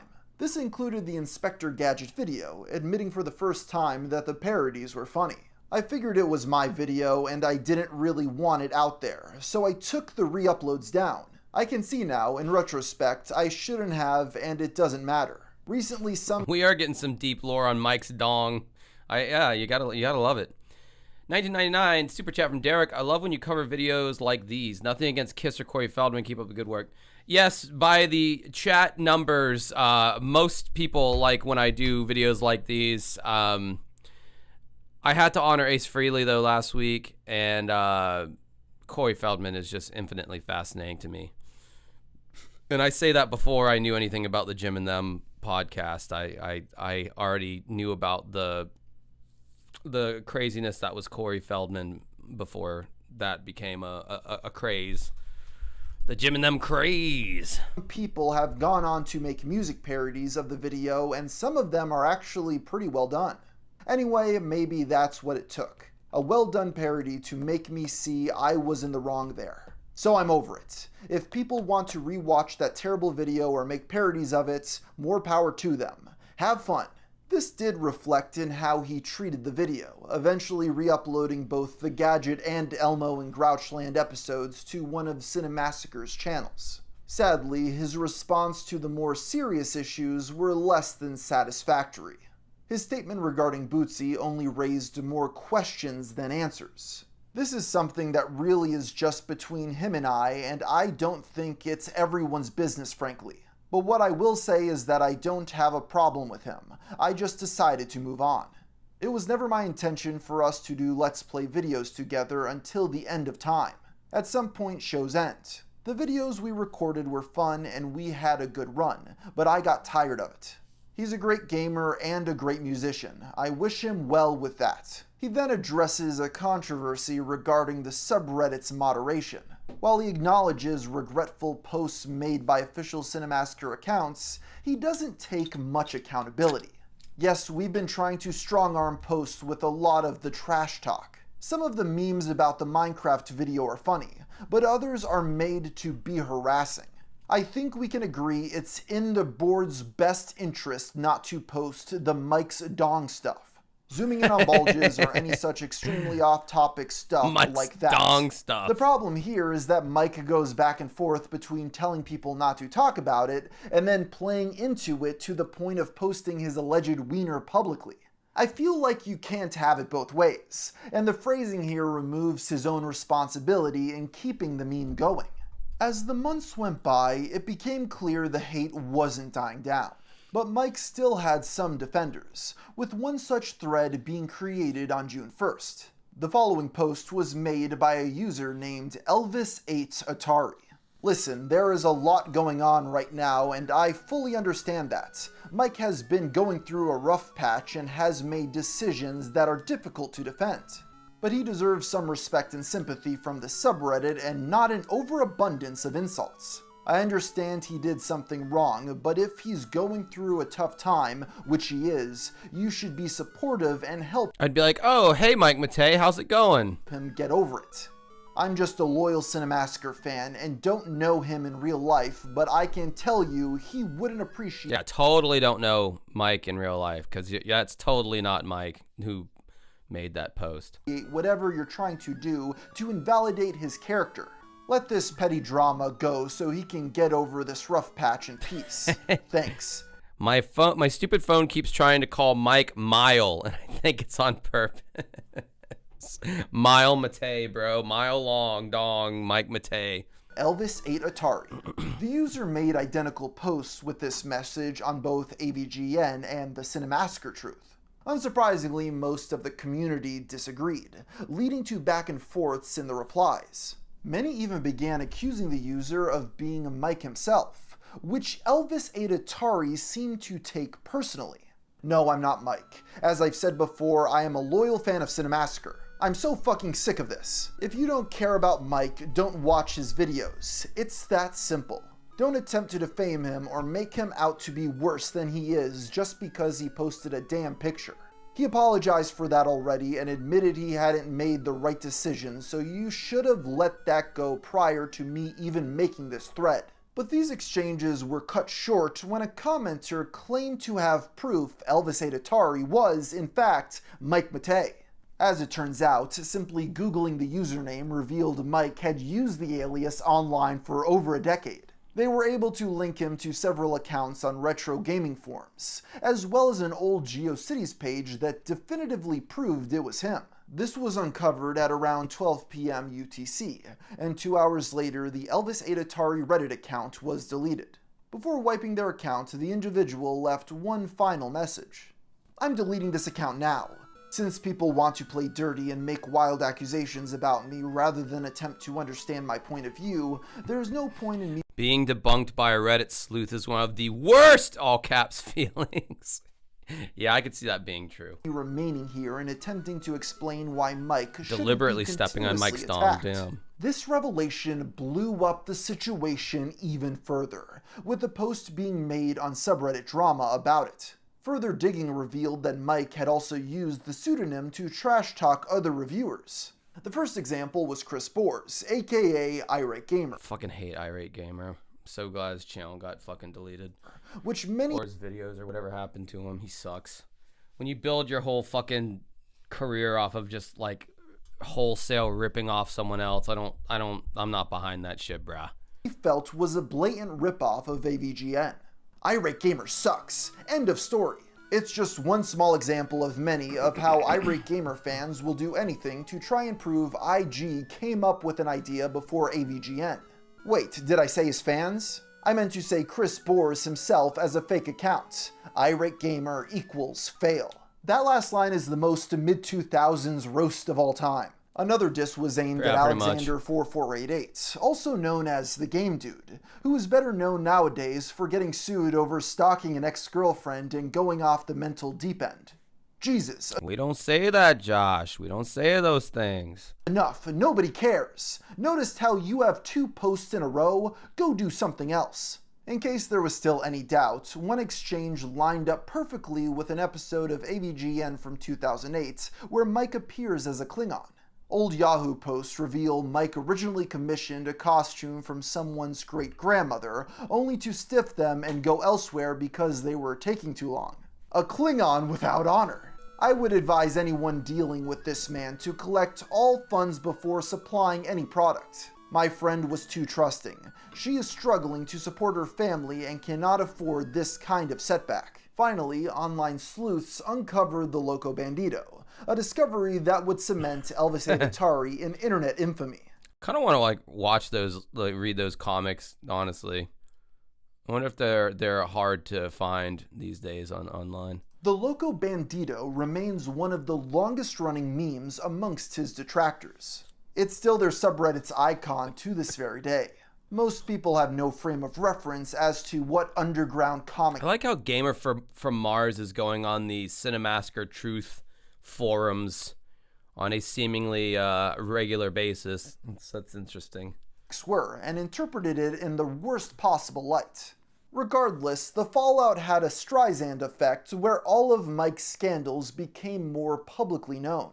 For example, a former mod of the Cinemasker subreddit made a YouTube video titled "The Inappropriate Sexual Behavior and Horrific Racism of Cinemasker's Mike Matei." It garnered over 200,000 views, although the Cinemasker Truth claims it has several inaccuracies. Since the ordeal, many of the links archiving their discoveries have been removed, and thelocobandito.com is now excluded from the Internet Archive. Throughout it all, the question that remained among the diehard truthers was over what exactly happened to Bootsy. Many assumed it was related to some kind of business disagreement. Just as he's done with previous scandals, all questions about Bootsy were deleted. In March of 2019, Mike would finally make a Reddit post addressing the issue directly. In short, we were not getting along. I personally did not want to continue doing a show and pretend I was getting along when I was not. I know everyone liked him, and for good reason. He was funny and great at games. Some have suggested that he was not paid for his editing work with the Let's Plays, but he was. Stopping the Let's Play show wasn't about money. I do want to say I handled the situation incredibly poorly, and if I had to do it over, I would handle it totally differently. That I am sorry about. I was upset at the time and should have gone about the separation differently. As to why I censored comments about it, the whole thing is upsetting to me, and basically, I just didn't want to hear about it. As said, we were friends since the 4th grade, and it was a painful experience for both of us. Most of the immediate comments were supportive, giving him props for transparency. But things were complicated when Bootsy himself began responding to Mike's claims. I'll just say that his actions are entirely responsible for the falling out, and it's surreal to see people comfort and congratulate him. Wish I wasn't forced to deal with this publicly. No choice. He eventually wrote out a more elaborate response on Reddit in hopes of clearing up rumors. Simply put, I had a number of long-standing concerns that grew during my time there. These problems worsened to the point where it became extremely personal, and to the point where I felt it was necessary to directly express my dissatisfaction. These concerns were met with confrontation and disagreement, and as Mike has accurately stated, it was difficult to imagine moving forward after that. If I appear to be agitated by this, it's because it's hard not to be. I considered myself a loyal friend for 20 plus years who was working hard to contribute consistent entertainment to a channel that I cared deeply about, for fans that I still care about. Mike's answer to Bootsy's post came 2 days later. He clarified that just like Bootsy, he never received compensation for DVD sales aside from James and Mike Mondays. Other than that, he mostly just affirmed what Bootsy was saying and... Oh no, that whole compensation argument. I feel like that's an agreement that you need to like make with somebody before you like do something, you know, and that's not most people's like first thought whenever you're like, say if my band's playing a show. Well, first of all, you get asked to play the show and you're kind of like low-key honored that you're even asked to play the show if it's a good show, especially. And your natural instinct is to be like, yeah, we'll do it for free, whatever. But if, you know, you can't agree to the show and then not get paid for the show and then complain about it after the fact. Now, if you say did what was called a guarantee to where like, no matter how many or how few people show up, our band is guaranteed $250. Let's go with a low ball estimate. Especially if you're an out-of-town band. You need gas money, you need food money, whatever the fuck. You're basically like just trying to be made whole. You're not necessarily trying to make a whole fuck ton of money. You're just, it's like, hey, can you at least, you know, pay for my gas and meal for the band and all that. And then the venue or the promoter agrees to it, and then you go and you play said show, and then they don't pay you. Then absolutely that's grounds to be like, I'm going to drag your fucking name through the mud. Like, whoever that promoter is or venue or whatever. Because, like, it's a signed, guarantees are usually signed contracts. If it's like a word of mouth, like handshake thing, I don't know, man. So that old, like, legal phrase, get it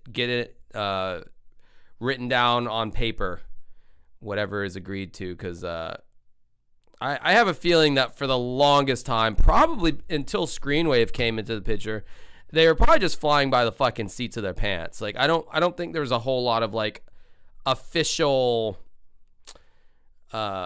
infrastructure in place to like give any protections to these people. I don't think Cinemassacre had a fucking HR department. I still think they probably don't. They probably don't fucking need one. But, you know, I don't know. Like, that's kind of the beauty of YouTube. You can just kind of do your own TV show, podcast, whatever. You don't need anybody. You can just do everything yourself. But I mean, if you start working with people and you do blow up and you do start making money, you know, if you are someone who is a contributor or a collaborator, you do kind of need to get the balls to approach whoever is making the money and be like, hey, you know, I would like to be like compensated for my time because my time's not free, obviously. And you get that shit in writing, and then you have a real case to complain about when it doesn't happen. I just get the feeling that these people never really discuss the business, because when you discuss business amongst friends, if you start a venture out with a bunch of friends and then money, you know, gets involved and all that, like there's a tendency to not want to rock the friendship boat, so you just don't bring it up. But you kind of can't complain about it if it never got brought up or talked about in that way, which I don't know if they fucking talked about it or not, but I feel like they probably didn't. Seemed more focused on dispelling speculation. We were in disagreement about many things. There were differences of opinion, so I decided to put an end to the arguments before it got even worse. It seems he and I both would like to put this mess behind us. As he said, that was all he had to say about the matter. I know neither one of us like this sort of drama, and I'm sorry it had to come to that. It's worth pointing out neither Mike or Bootsy truly contradicted each other, and respected the other's wishes to keep the issue private. They both confirmed it had nothing to do with money and stemmed purely from personal disagreements. At the end of the day, that sort of fallout is none of our business, no matter how much some parasocial Redditors want to believe otherwise. I'm not a parasocial Redditor, but I am dying to know what actually happened between them, quite frankly. I mean, drama channels have millions of subscribers because people are interested in this kind of shit. The devil is in the details, as they say. The more finer details you can provide, the better, in my opinion. The only reason it became such a reoccurring issue is because of how Mike chose to handle it, censoring discussion instead of answering things honestly. This is a pattern for nearly all of his controversies, from his repression of the Brown Bricks incident to his behavior that led to the creation of the Cinemassacre Truth subreddit. Over time, it seems Mike came to realize this, and later that year he would also publicly acknowledge and apologize for the Loco Bandito. I am very sorry if any of those comics offended anyone. I did them over a decade ago and stopped making them of my own will before anyone ever really read them. Oh my god, this is so funny. Like, all this shit that I know about Justin now, like, it mirrors the shit Mike Matei is saying, like, as far as, like, you know, all that goes. Like, I did it a long time ago, blah, blah, blah, like, that, like, because there's some Justy stuff that's coming down the pike where that was his go-to response as well. It was a long time ago, which, I mean, fair enough, though. I mean, we're all fucking stupid at some point and have shit on the internet that we probably wish that wasn't on there, but most of us also are not in the public eye, so even if it does get brought to light, no one gives a fuck, or no one would even care to look, because they don't know who the fuck you are. It was intended to be a shock comic, but my writing ability was very poor and I knew it. Which is why I stopped. Around 2015, Cinemassacre was acquired by Screenwave Media, and over time the channel became progressively more corporate. Recognizable faces like Kyle Justin and Bootsy faded from view, as names like Justin Silverman and Ryan Schott took their place. Ew. That even seemed to include James himself, whose voice seemed to be less and less present in his own work. It became clear that new outside help had been hired to write AVGN, as well as once personal series like Monster Madness. The latter faced controversy when one of the writers was caught plagiarizing someone else's review. James and Mike Mondays ended in 2020, slowly usurped by series such as Rental Reviews, which often featured none of the original Cinemassacre crew except James. Now the father of 2 children, it's hard to blame James for this, as he clearly views it now as a job to support his family. He also now prioritizes having a good work-life balance, something many YouTubers don't have, including him. There's this like weird thing on the internet that I keep hearing about here and there, like if you had kids or you were able to make kids somehow or another, you've like 10x'd your virtue and your manliness or something. Like you procreated, so like you, by virtue of just like doing that, like you accomplished something. I absolutely do not understand that mindset. I feel like it's kind of the what's his fucking face, that dickbag with this fuck, I can't believe it's like the sunglasses, bald head, cigar smoking, fucking Jesus Christ, the alcohol's rotted my brain. Come on, guys, help me out here. What's his name? Andrew Tate. Thank you. God damn. I feel like it's like the Andrew Tates and I don't know, Owen Benjamins of the world who more or less feel that way. But like, I've definitely heard that on here before about the whole like kids and family. You're now like a better human. I don't get it. Ben Shapiro was one I was gonna say too, but then I was like, well, isn't he more of like a news guy? But I don't even know what the fuck.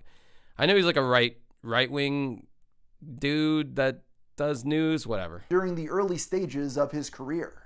Unfortunately, being less involved in the company has taken much of the charm out of the content, with old fans looking back nostalgically at the pre-AVGN movie era, myself included.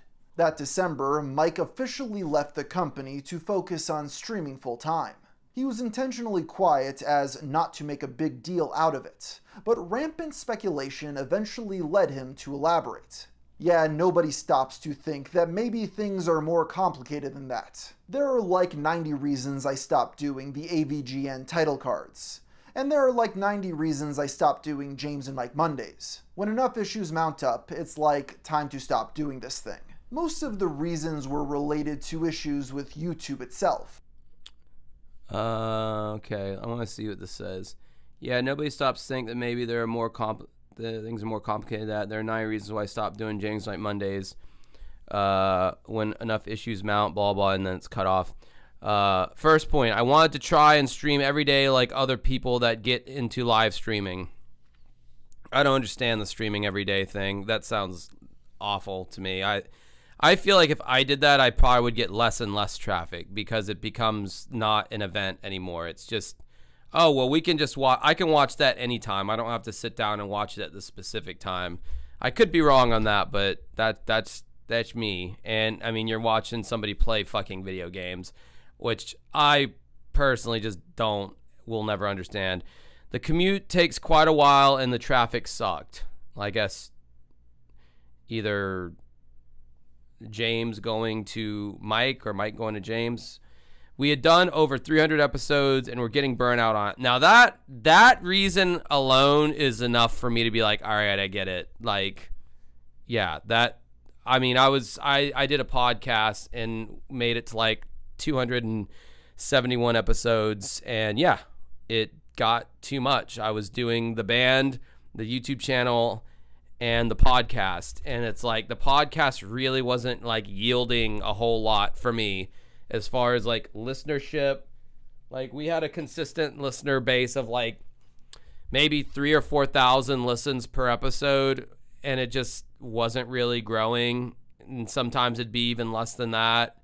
And it's like we had lost our sponsorship person that got us sponsors, so like it wasn't making any money, but yet I was finding myself putting in hours of time editing the podcast after it was over, recording the podcast. So I get that. I get the being burnout bit. There was a pandemic that made it hard to film and edit.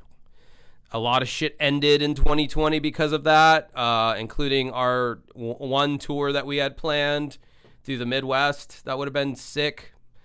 The audience wasn't happy either way. If we practiced, they were unhappy. If we don't, I'm assuming he's saying they were unhappy. I get that on here, like I say I'm going to stream something, and you're always going to have someone that's going to complain. They're not going to like the topic or the thing that you're streaming or whatever. So I get that. That is annoying. Filming some of the games took many hours, and James had less time because by his family or whatever. These are all very valid points. As well as logistical problems like a 2-hour commute and filming amidst the pandemic. In the meantime, Mike has done well for himself on Twitch, growing his own audience streaming games. Occasionally, he'll even have James on stream if he has time for it. With how much the Cinemassacre channel's identity has changed in recent years, many have come around on Mike, especially as his importance to the golden age of AVGN became more clear. That's not to say the backlash against him was entirely unwarranted. A lot of his behavior was downright bizarre and needed explanation. But the perception many had of him being this useless hanger-on was simply not true. In a way, Mr. Matei is just as much the man behind the nerd persona as James. Mike played a vital role in shaping the angry video game nerd as it is today, and in the end he fulfilled his promise to James all those years ago of making him famous. As he put it, looking back, I'm sure the channel would have survived without me doing that, but I wasn't sure, and I figured a year of no videos was a pretty bad idea. So I had to put my face on this channel where everyone expected to see James, which created a lot of people that didn't like me. Regardless, like I said, it all worked out. I'm retired. I can't complain. All right, that was the Gamer from Mars video. I guess when I come back, I pulled some random Lusty Justy video off of Silvermania. And after after researching this guy and making my video, and this is the last scene of my video that I guess I'm kind of spoiling here. I couldn't in good conscience wear that shirt anymore, so I burned it. I'll be right back.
The angry video game nerd defined. No, we already watched that. Not doing that again.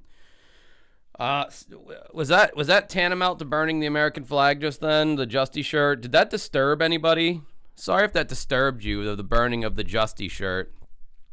Now watch as the viewers fall the fuck off as I play this fucking... I've not seen this video. I grabbed it off of Silvermania. It's the Justin Silverman Pinata Experiment. The following footage was found randomly on a popular social networking website. It was filmed without the knowledge or consent of Silvermania. It has been re-uploaded for your enjoyment. Thank you. It is the best present I've ever had in my life, other than Justin being tied up hanging from this tree and a real bat to hit with. This is a pinata made by Peter! Go, baby! Yeah. Was this the gathering of the Juggalos or some shit? What the fuck is this? And, this is called the Justin Cocksucker Pinata Experiment. You need to be spun around, honey. Yes. Okay, let's get him in there. Don't hit me. Don't raise your back. Don't hit my car either. How many times is it? 3? Yeah. Oh, finally someone's gonna take a bash to Silverman. Yes. Yeah, I'm definitely doing it. It takes a long time for him to spin around. Sorry. All right, you ready? Yeah. Oh, God damn it. $2 super chat from Beautiful Vash. If this Justy shirt offends you, I'll help you pack. You fruit faluger. You falug fruit. Oh. 1 o'clock. No, there you go. 3 o'clock. Right there. Well, 3 can o'clock. hear our There. voice. Go right. What? Okay. Turning that man will affect the tides. That was funny. Spin around. Hey, swing. Hurry up. Wait. Left. Yeah. I saw it off like the corner of my eye, like something just come up. I'm like, what the fuck? I can't understand why his channel never gained that much traction. Oh my god. Fuck this. Someone bring me my sword. This is already... We gotta have more people go in. Yeah, you hit it. Can anybody draw a penis on his mouth? Me, let me do it. No, I need to ask. Somebody draw a dick butt. Penis. Okay, I would like to. Somebody draw a dick butt. Someone draw a dick butt on it. Justin sure isn't like ashamed of like, which I mean, like, good for him, you know, body positivity or whatever the fuck you want to call it. He sure isn't ashamed of how he looks. He puts his face on fucking everything. Like, good God, man, this guy, like, it's almost like he's like proud of like, yeah, I'm a beautiful guy. Put my face all over shirts and piñatas and fucking women's tits. I don't know. Who's next? Yeah, all right, Rody, absolutely. Guess we should go on the line. Who wants to beat the shit out of Justin Silverman? I do. I'm Justin Silverman, but I like to punch. I just want to hit something. Where does the line start? Okay, I do a spin kick. I would go do sweet chin music. Bro, it's like you have like the skinniest people I've ever seen, and then like the fattest. Like in this, I guess nerds come in two shapes. There, you either got purple Transformer shirt guy there, or you got blimpies. There's your two body type options, slanty shoulders and all. I'm gonna tie that shit. Super kick. Yeah. Do sweet chin music anyway. Once we're done, sweet chin him. Roundhouse. Just sweet chin him. I got the other foot. Random views, side on. Oh, is that good? I love the dick. Is that good? All right. I call next. Am I? No. Yeah, you call next. Chris is next. Line's over here. I spin Rody around. Oh, spin Rody around. All right. Wait, you have to wear the hat. Shut off. You know the one I sang earlier? You can wear that other hat on. All right. You can't have a shirt off. Why? Probably because it needs to be turned back on. Hey.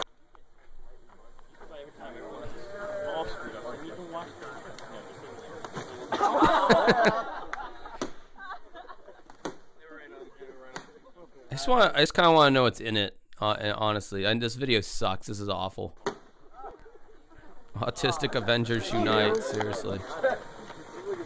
Wow. I bet the box is filled with Justin's farts, and all of his friends' farts. Chris. Yes. You're up next. This is a Reddit mob meetup. Do it. Here. Use this hammer. Hatchet. Use this hammer. That should be able to get it done. The one guy who's in pretty decent shape, that's the alpha in this group. Use my hammer. Yeah, he's gonna take his pliers in there too. He will be fertilizing all the women's eggs later on that night in the tents. He'll just go from tent to tent, just fertilizing the eggs. Frothy salsa. Joof. I've seen frothy salsa before, and I wondered what the deal with that was. $2. Justy is Hollywood ugly. His features are clean. Okay.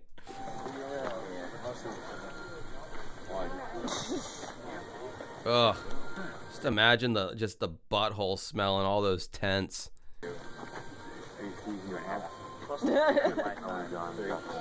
Ron. At 1, 2 o'clock. Are you enjoying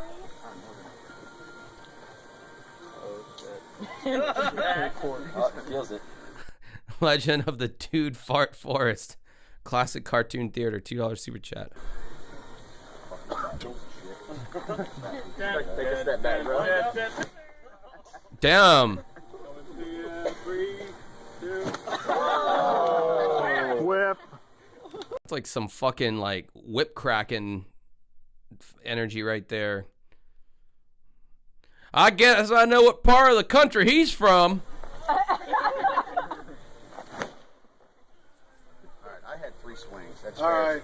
So whoever's next. It's taking way too long. It's taking way too fucking long. Where's Lusty at? Oh man, I'm so glad I skipped all this shit. God, this is taking forever. Is Tubby Lubkins gonna have a swing? Thing made out of it. Mike Haggers. They cut down 3 trees and can't do a box. Okay, now that's kind of a funny screen capture right there. Just a fat guy just being like, "Arr, arr, arr." Jeez, like, I don't know. It's funny when really fat people like that like try to do something really active. Just always looks funny to me for some reason. The puppy is dead.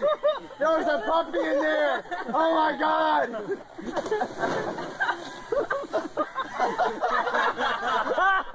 It's not that funny though. That's the ironic thing, is it's not funny yet everyone in the video is laughing. Leave it like that's perfect. I'm gonna get a picture of that. Somebody else did that. Oh my god. Yeah. Billy looks so You look so proud. If it was only just if it was him in real life, I'd be so much more prouder. No, man. Hey, Bill, aren't you glad you actually took time? I hope none of these people procreated. God damn. All right, what else is going on here? If anything at all. This is literally a gathering of the Juggalos. Like, it looks just like this. There's the forest and the random shirtless, out of shape guys. You just throw on some more face paint and you have the gathering right here. All right. Oh my God! Woo! Back up! Back up! Back up! Back up! God damn! Pete, there's liquor bottles in liquor. Hey, a dildo. Really? Bubblegum. And bubblegum. Is that real liquor? Wow. Don't hit my hands right now. Seriously, that was like the most anticlimactic piece of shit video. My God, that was awful. I don't know. He's got this edgy one that I'd kind of been wanting to see. Don't ask me why. It's called JFK Reloaded. I think you can imagine where they're going with this. Guess there was a video game out there at some point where like you get to assassinate JFK. I don't fucking know. Hey, Silver Shitheads! Welcome to this episode of Silvermania. Today is the 50th anniversary of the JFK assassination. So we thought, what would be better than doing a recap? So edgy, bro. My God. Edgy. Of his assassination by playing JFK Reloaded. With Taco Bell. We figured we'd get Taco Bell because That's JFK's patriotic. favorite food was Taco Bell. This is so bad, dude. Oh my God. This is millennial, like older millennial humor, like when they were in their 20s. Like, I don't know. I would say my brother would have found this funny, but honestly, my brother wouldn't. My brother's standard of comedy is way higher. Yeah, this is like, for any of you out there who are younger than, like, if you're in your fucking early 30s or late 20s or even younger, none of this is going to be funny to you whatsoever, because this style of humor has died out. That's the sound of the police. That's the sound of the beast. Wait. What? So wait, what do you do in this game? So. Oh yeah, the guy with the dyed hair that's similar to my color. Yeah, that would be me if my mom wasn't half Italian and she was just a cracker. That's what I would have looked like. The goal is to kill John F. Kennedy, Jack Wait, Kennedy. Whoa, wait. Yeah. So it's basically No. it's a historical simulator that came out in like 2004, and basically they had a website, and the goal was to get a score out of 1,000, and the closer to 1,000 you got was you're trying to recreate the Warren Commission's findings of the magic bullet and all that stuff like that. The JFK assassination Up and happened to the left. up and back. Yeah, okay, shut the fuck up. I'm not here to listen to you blather on. Dallas, Texas. 12:30 p.m., November 22nd, 1963. The Texas School Book Depository, 6th floor. The weather is fine. You have a rifle. Fine. Everything is bigger in Texas. Don't mess with us. You have rifle. You have rifle. All right, so He certainly is wearing a skeleton hoodie. okay. You see Dallas, blah blah blah. So Kennedy, here he is coming up. You What hit. is that? See, hit the right trigger. The right. This was really a game that... This was really a game that was made. That's... Fucking edgelords out there, bro. Sometimes it's funny. Like, the fact that this game exists is funny. Nothing Justin has done so far is funny. Oh, someone okay. Deacon Palmer has this game, apparently. Okay. Click to zoom, and the Okay. left click to shoot. And so, if you remember from the Zapruder film, which was filmed on the on the grassy knoll, which is over here, Yeah. that he was shot right after the Uh-huh. sign that I'm pointing at, like right here. Yeah. So I'm gonna take that pot shot and then. Oh god.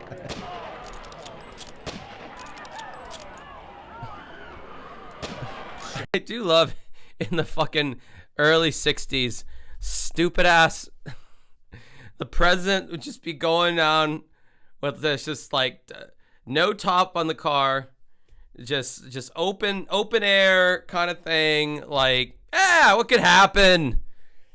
Like, it's fine.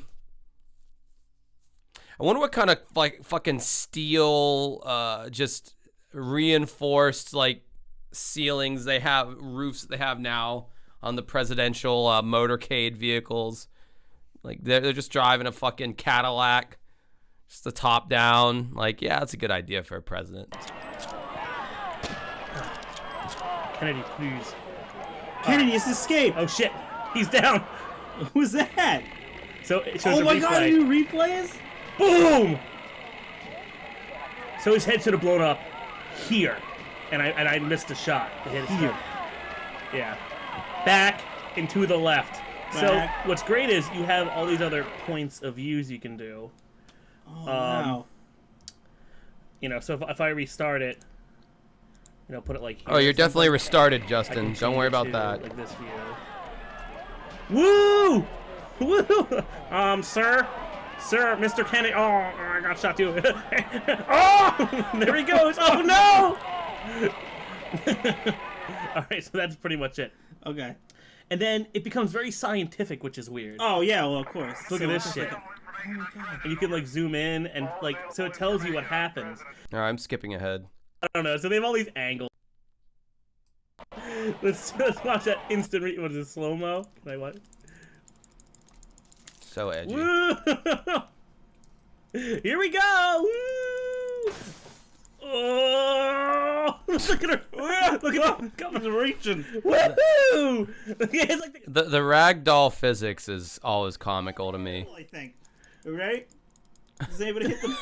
Jackie Onassis is just damn. They're all just fucking.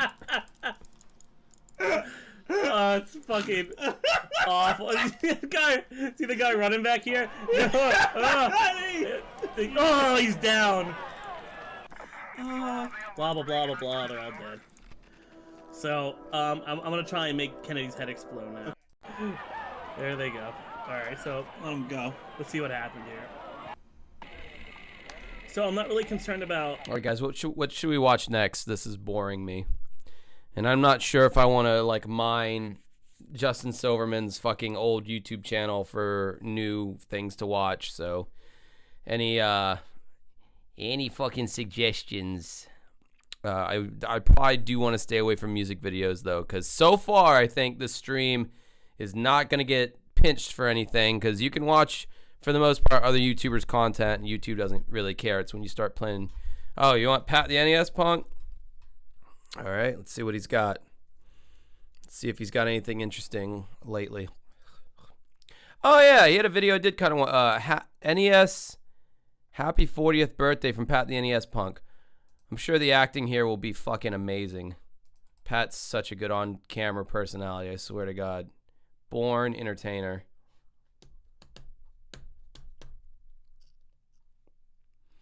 Honestly, Pat has the least skeletons in his closet of anybody I've done videos on, though, to be honest. He's just kind of sad. He's just kind of like a sad person in general, deprived of Happy Meals.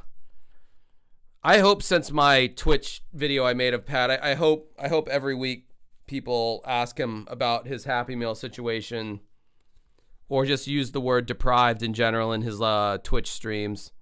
I hope I made at least that little bit of a mark. Come on, Pat. You can do better than this. Maybe not. Oh, hi.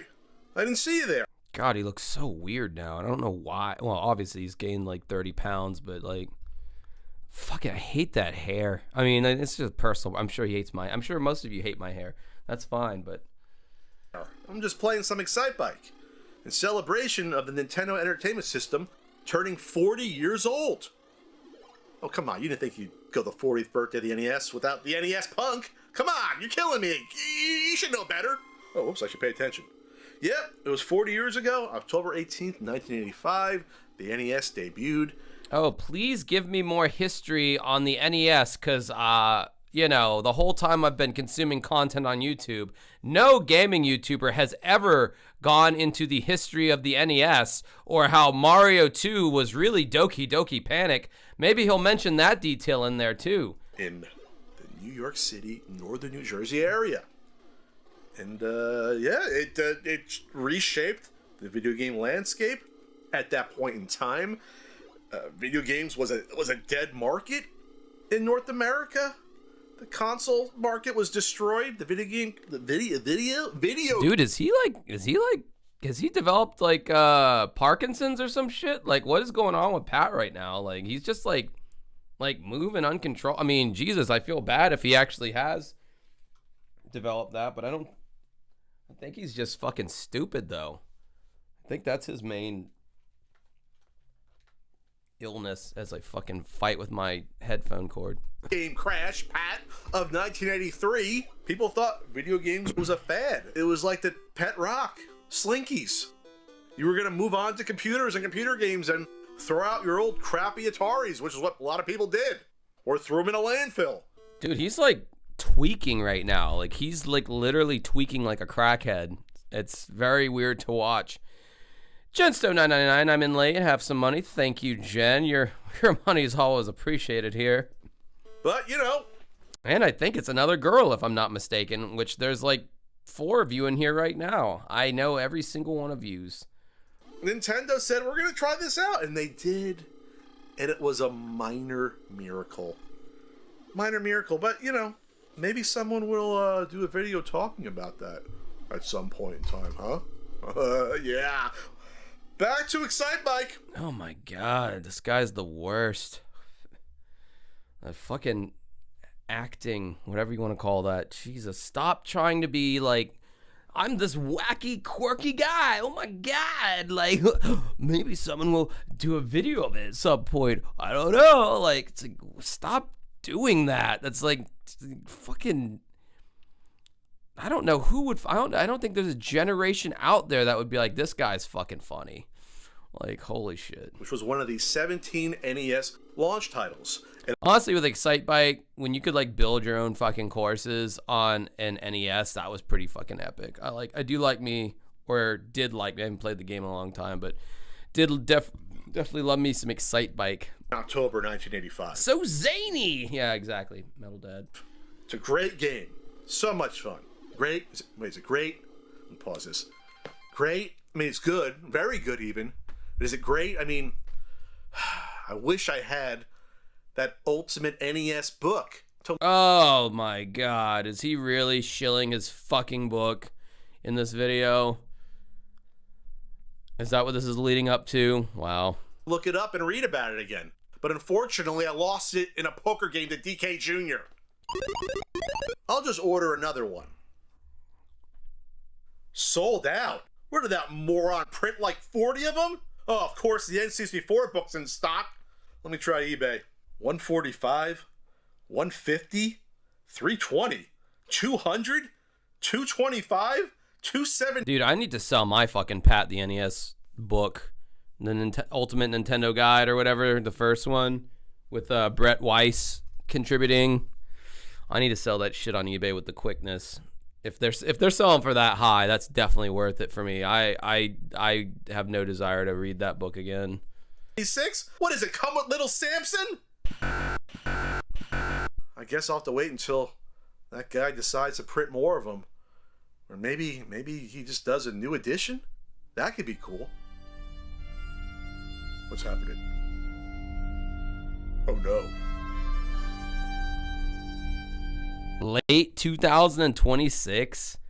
God damn. Like, who cares that much? It's a fucking... it's shit you could literally look up on Wikipedia for free. And, like, I don't know. I mean, I guess they're selling. I mean, good for him. This is his This is his like last attempt to be like, all right, this is what I'm doing now. I'm a writer, but by writer, I don't mean like Gnome Cave fiction writer where people are still going to buy it. I mean, like, I'm a writer in the sense that I'm making like guidebooks of like known properties.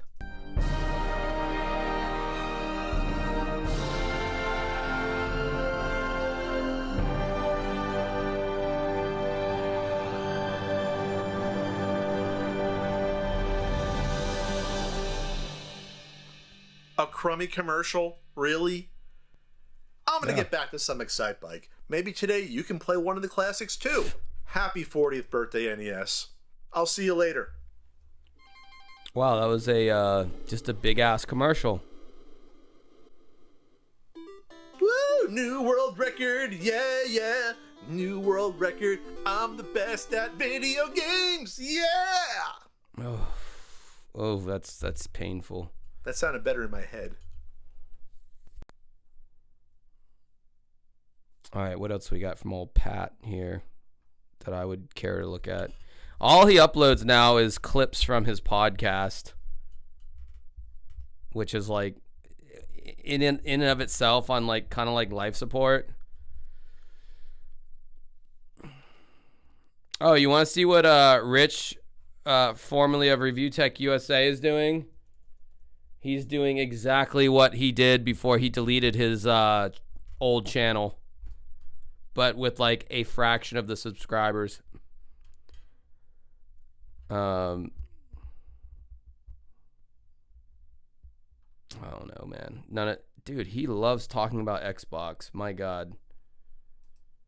None of this interests me whatsoever. Oh, dude, we should watch a Rich ASMR. Yeah, I'm going to subject you guys to that. That'll really kill this shit off. Not that I'm trying to do that, but I don't really know what else to... Oh, God, yeah, you're going to watch a fucking... Oh, God, these are so bad. We won't watch the whole thing. ASMR, My Life in Gaming Part 2, the PS1 and N64. My history with Xbox, my first ASMR video.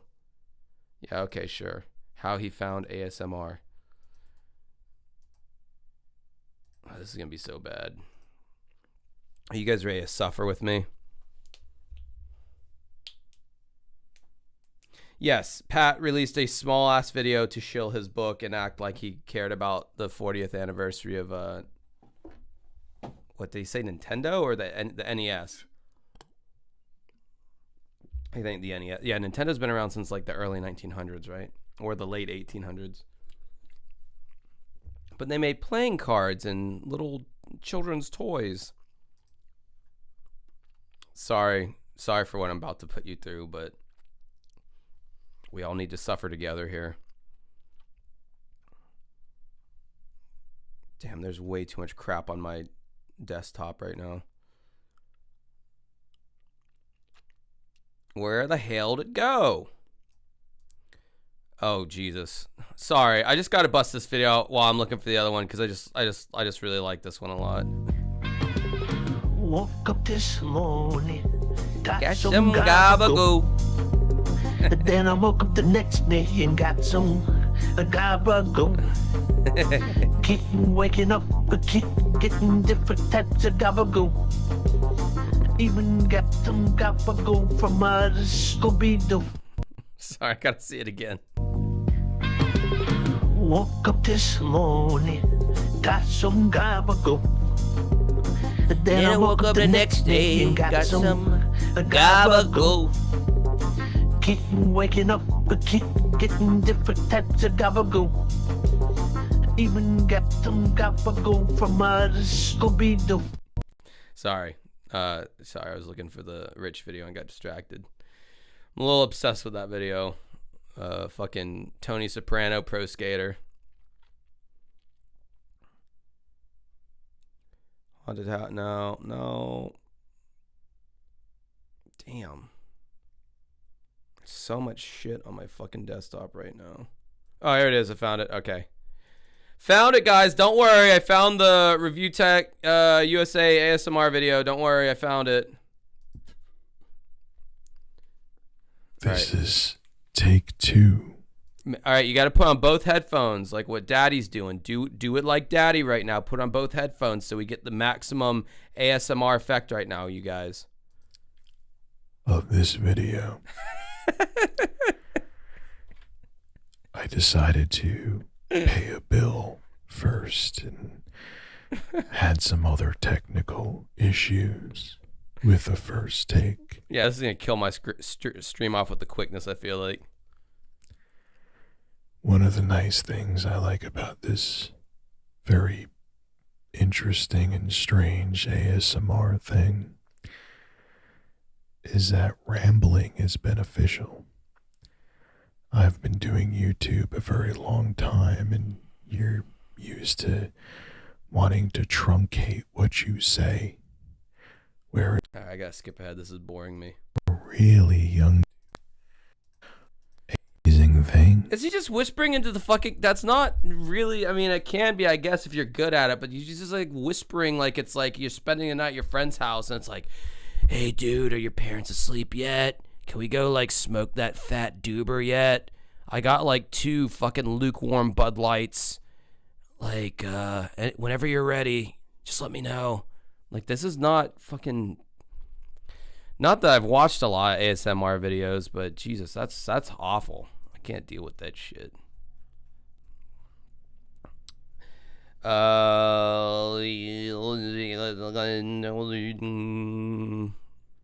I just... All right, let me just look at my fucking subscriptions and see if there's anything that I just want to watch. Let's see here. Let's see, what do we got?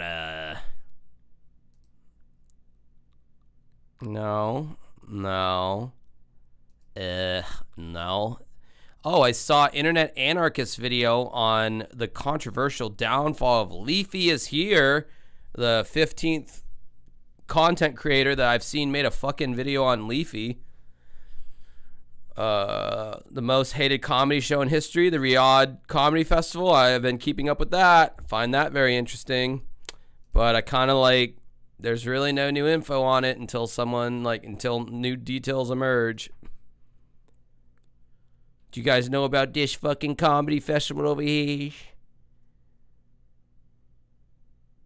Yeah, Rich does have very creepy hands for sure. Watch Operation Soda Steel. Yeah, you know, I tried to do the Aaron Plays with the AVGN game, and everyone just complained about it. Apparently, they only want to see the NES trackpad video.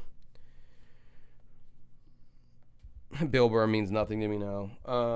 I haven't seen the Conan clip of Bill talking about it, though. I do want to see that full clip. Conan, Bill Burr, Comedy Fest. I want to see the video where we talk. Bill Burr full on rant over there on Conan O'Brien. Yeah, but I'd like to see. Oh, okay. Bill Burr live from the Fonda Theater. Oh, that's the full episode. It's like a whole ass hour. I want to just get straight to where he talks about it.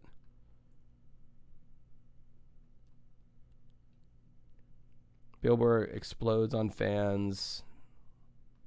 This was filmed very shittily.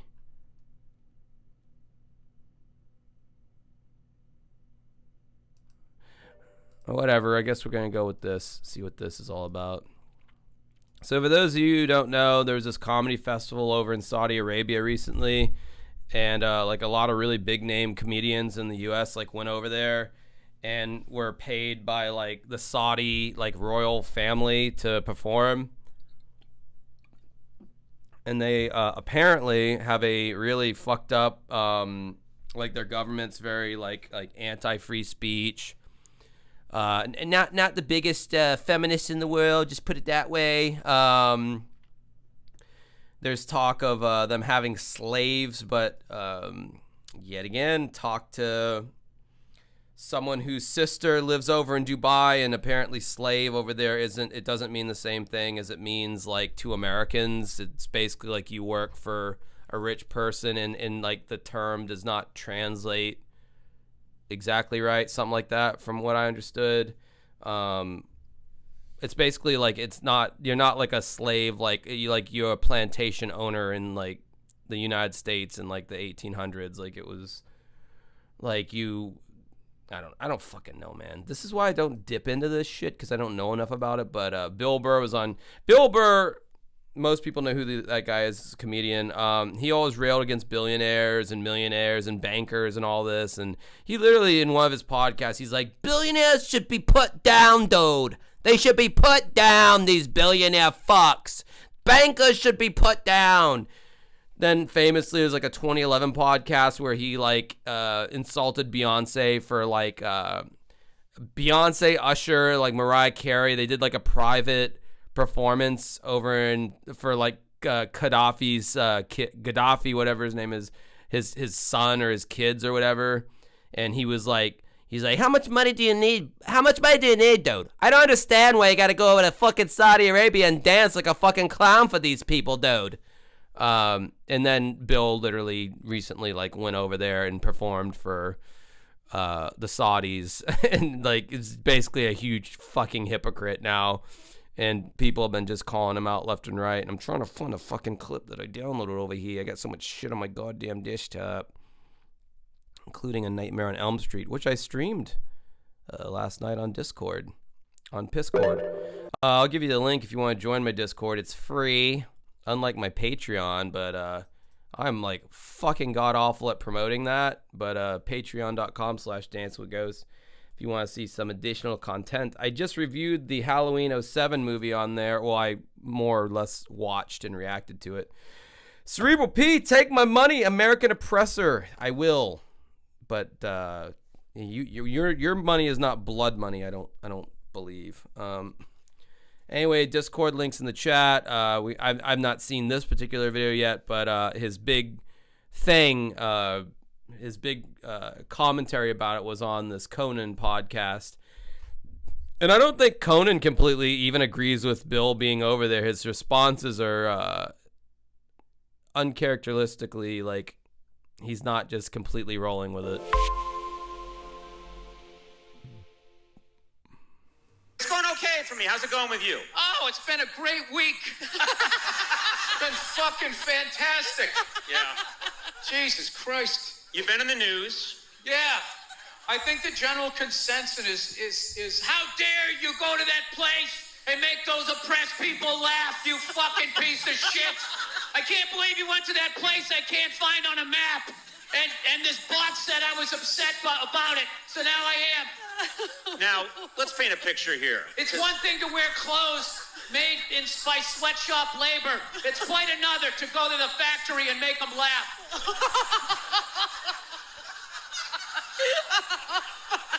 I can't believe how much anger I had about this issue after it went viral. So you're here to... Dude, that lady laughing is like, that is like some of the fakest laughter I've ever heard. Apologize. No, not at all. It was one of the most amazing experiences I've had as a comedian. It was incredible. And what was the best part is my whole life is I've been paranoid about the news. Like I watch the news and I'd always go like, this doesn't feels like they're moving stuff around, they're shifting it. So to actually kind of be in the middle of one of those stories and actually confirm it, and watching them lying their ass off, saying there was no women there, which was a lie. It was just great to be at home. Like, I'm like, I fucking knew it. I knew they were lying. All right. It's not all right. It's really like Really? Okay.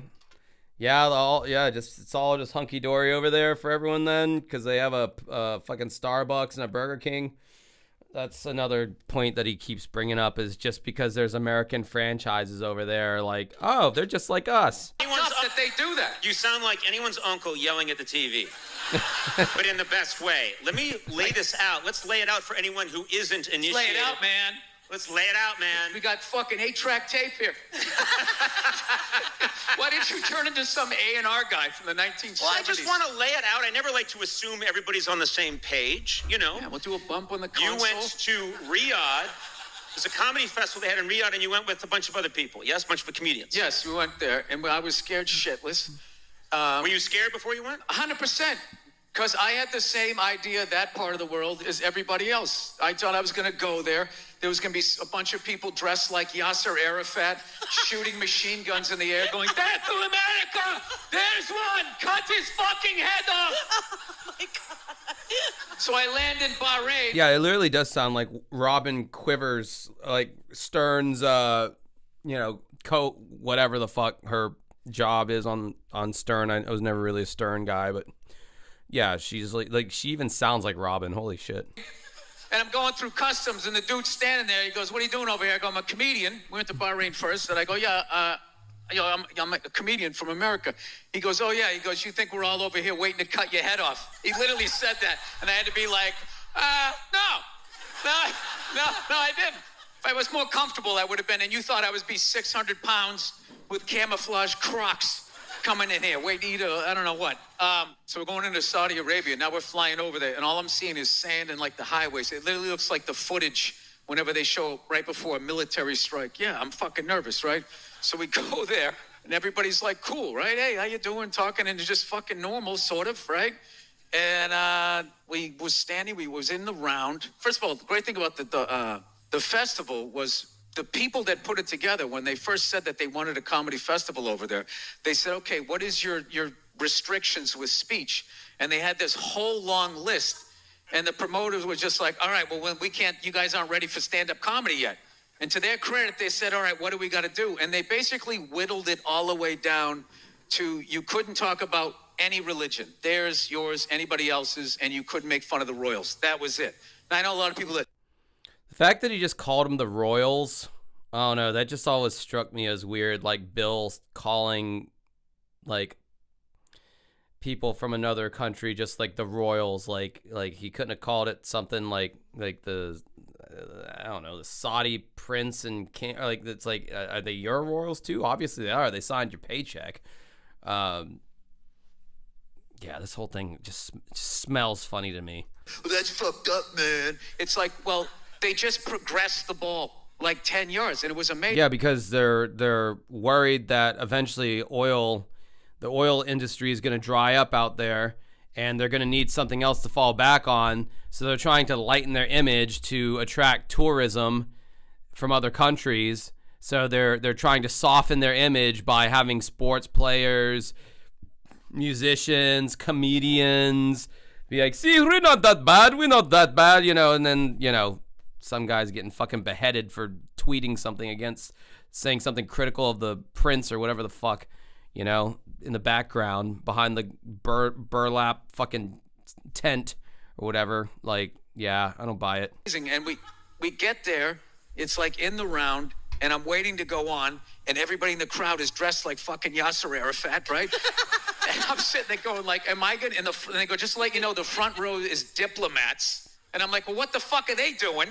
I already have dry mouth going, well, why did I say yes to this? And then the Royals were like up in the box, but everybody else was like regular. So I'm waiting to go on. It was in the round. It was like 8,000 people. And I was like nervous and shit. And right before I went on, this guy yells out, dressed in that whole dish dash thing. He goes, hey, Bill Burr, I love you. Kick ass, man. And I was just like, what? I can't believe this guy knows who I am. And I went on stage and like, I just started doing my shit, and they were laughing, and I was doing stuff about relationships, and they were laughing. I said, I kind of noticed the chicks over here, the hot ones, they wear the veil a little bit lower. And that got a huge laugh. So they're laughing at it. They are laughing, and then I said, fuck it. Yeah, because if those women don't wear those veils and the burqas and the hijabs and all that, their asses will get beat by men for disrespecting their fucking extremist fucking religion. That's why they're wearing all those.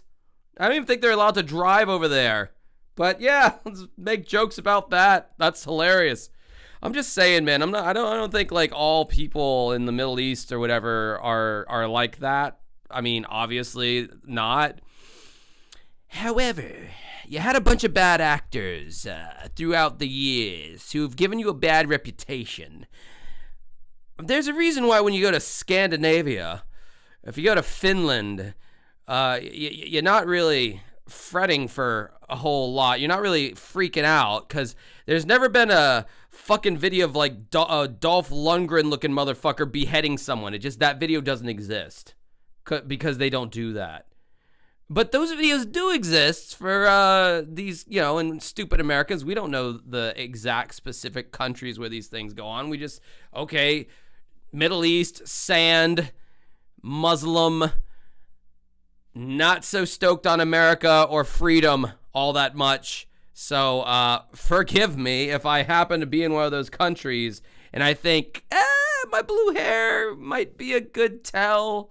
My piercings and tattoos might be a good sign that I'm disrespecting their religion, or I don't go along with it, and I could get into some shit for that. Though if I, dyed my hair back to its natural color, grow my beard out, take my piercings out, cover up my tattoos, I could pass for a Middle Eastern person. People have said for many years that I look.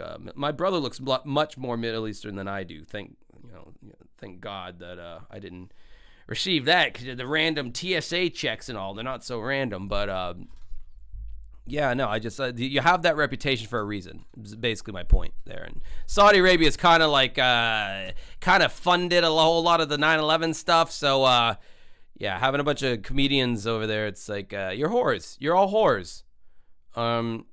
If you never made bones about the fact that you were against, whatever, and that was like a big part of your act, or a big part of your very popular podcast, like the Monday Morning Podcast, or Whitney Cummings and all of her feminism stuff, then she went over there, and it's like, yeah, fuck you. You no longer you've lost all credibility. Now, if you're Kevin Hart, he's gotten zero backlash because he never made any bones about that one way or the other. Dave Chappelle has faced no backlash. He went over there. But it's that's what people have been talking about, the hypocrisy. I'm gonna do the joining a gay gym joke with the dudes sucking each other's dicks in the steam room. So I get halfway through it and the monitor goes out and I'm like, oh fuck, am I gonna get arrested? And it ended up coming back on, but I really have to tell you. Were they trying to edit you in that moment, or do you think it was just an accident? No, they didn't. No, it was just, it just. I love how you say the gay gym joke, like you all know. Oh yeah, no. What was so great about it was the people there. You could feel it, like they needed it, they wanted it, and they wanted you to push. And that's what the comics did. And your job was to just, okay, we've gotten them to here. Now you can move them to there. And it's like, as much as people don't like what's going on over there, it's like they're not going to progress with isolation. So if you go over there and you just sort of move them a little bit towards us, I don't know. I feel like we're moving towards them in a lot of ways over here, Yeah, I mean, Jesus Christ, we're fucking grabbing moms and dads and sticking them in a van for making illegally made fucking tacos to go to Alligator Alcatraz. Yeah, it's fucking insane. Oh, now let's compare it to something that's going on over here and be like, oh, it's the same thing. Same exact thing. It's insane. And someday they're going to be out of brown people to put in those vans. They're still going to have the vans, so you shouldn't be feeling comfortable about it, thinking that you're not going to be in it. Yeah, it's fucking. Just saying. Read this in a news magazine that I get delivered to me every week. The amount of illegal immigrants that have come into this country, I believe this year, has been the lowest it's been in I want to say at least over a decade. I don't know. I'm a pretty fucking think for myself kind of guy. I do think illegal immigration is a huge problem, and less of that I think is a good thing probably. It's just, Josh, you're going out on a ledge here with the politics. It's really fucked up. So, and I will say this. I did not vote for Donald Trump, by the way. I do have to say this because one of the people that got the most amount of shit, and I'm not going to say any comedians' names because of all of these sanctimonious cunts out there that are just, who don't really sincerely give a shit. I don't know what it is. Their parents didn't hug them. It's bots. I have no idea. They go after your wife. It's like, she didn't open for. Fucking good. I'm glad Mexico has a kick-ass president. I hope South America flourishes. I hope they fucking kick ass and, get rid of the fucking cartels and all that shit. And, embarrassingly, I get on chat roulette sometimes at night, when I'm lonely and intoxicated. And I talk to people from South America. I've talked to people all over the place. And, yeah, they're I mean, just talking to them as one human being to another, it's like, you know, they're cool as fuck. Like I've made friends with some of these people, and some of them are assholes just like everyone else, but like, yeah, it's like, damn, it fucking sucks that, like, I have a friend I met on Chat Roulette who lives in Ukraine. By the way, I missed it in the 90s when we called it the Ukraine. I really wish we could bring that back. Like, it just feels more right rolling off the tip of my tongue, the Ukraine, rather than just Ukraine. I feel like people who speak these kind of Slavic languages, they're not a fan of articles. They don't really like a, an, and the. So they're just like, no, Ukraine doing good. It's good country. They're not big with the articles, but I'm big on articles. I love the, a, and. I love all of the articles. So the Ukraine. I know you wouldn't call it the Japan, but it just, for whatever reason, man, it's like a fucking melody that gets stuck in your head. It may not be the right notes, but it just feels right to call it the Ukraine. Anyhow, I'm talking to this guy. My God, does he have the same sick fuck sense of humor that I do? I can't believe it. His English is really good. And the other day, I'm on Chat Roulette, and he like matches, or we call each other on there or whatever, and he's like, yeah, what's up, man? He's like, yeah, the power's out right now, but I think I have a good generator, so I can still keep doing this or whatever. I can do a better Russian accent than that. It's like, his accent really isn't that thick, but he basically went on to say that, I was like, well, why is your power out? Because power's been out in Jacksonville all the time, and it's hurricanes and thunderstorms, tropical storms, whatever. And so I'm used to my power being out, but it's for those reasons. His power is out because the Russians bombed whatever power plant that powered his particular town. That's why he had no electricity, because it was bombed by another country. Like, that shit, that's crazy. That shit's crazy. Like, damn. Can't fathom it. Like, I don't understand. You're talking about online hate. Oh my God. Yeah. Do you read that stuff? Dude, I haven't been online for like a month. I finally viewed the internet the way I viewed drinking towards the end, where I was just like, I don't want to be doing this, but I'm doing it every day, and this doesn't feel good. Right. So, but what sucks is you can't be off the internet because people just keep texting you, hey, just checking in to see how you're doing. And I'm like... Oh yeah, another thing about Ukraine, because our drummer Anthony, I don't know what it is about Americans and Ukrainians. I guess we just like have a similar sensibility. My friend Anthony has like 3 of his best friends who are Ukrainians, and he's actually gone over there. My drummer has. I'm a puss. I don't fly anywhere. But Anthony, he's gone over there, and they get like push notifications on their iPhones being like, oh yeah, there's going to be like an air raid in like 10 minutes, so, stay inside. That's just like a reality for them over there, and it's like no big thing. They're like, oh yes, we used to that. This happens over here. It's fine. So, what were you talking? Let me hear more about your band, Dancing with the Ghosts.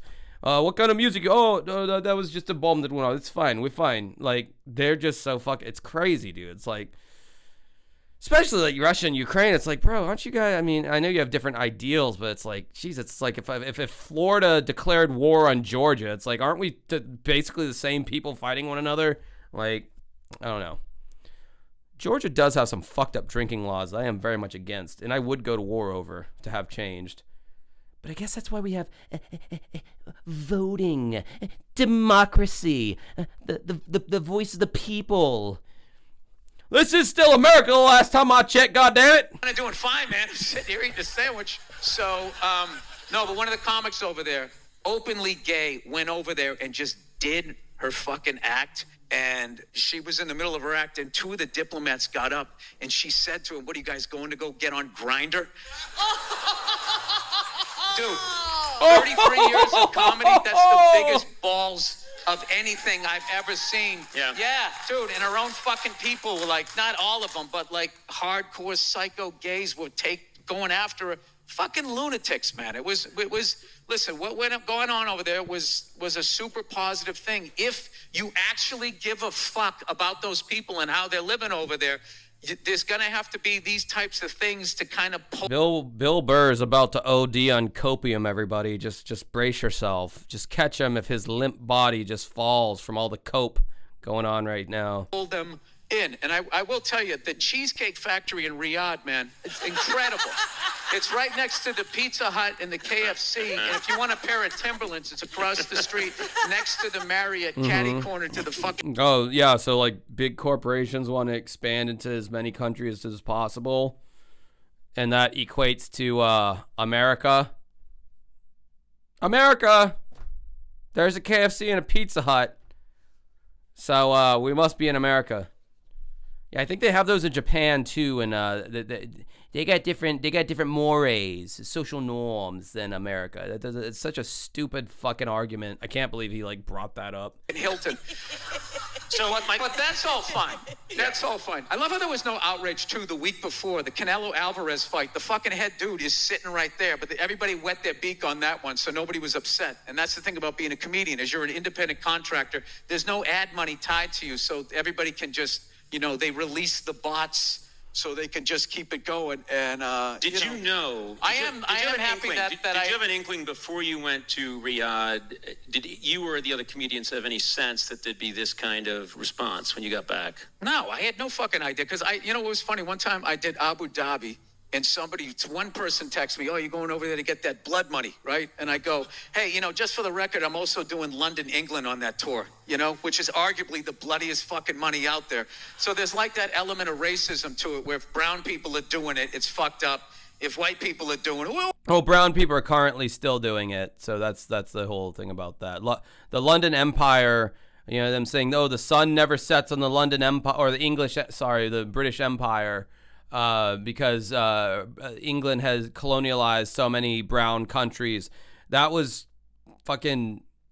Oh, God, Josh, you're getting out of your pay grade here with your knowledge. But I believe that a lot of that shit happened. It ended a long time ago. And now, you know, fucking England is like one of the more liberal, like, countries in the EU, I would think. Or, no, they're not in the EU. God, I'm getting out of my depth right now. All right, here, watch a picture of me burning the Justin shirt. I got to pee again.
Don't lie, you guys. This is kind of a satisfying video, isn't it?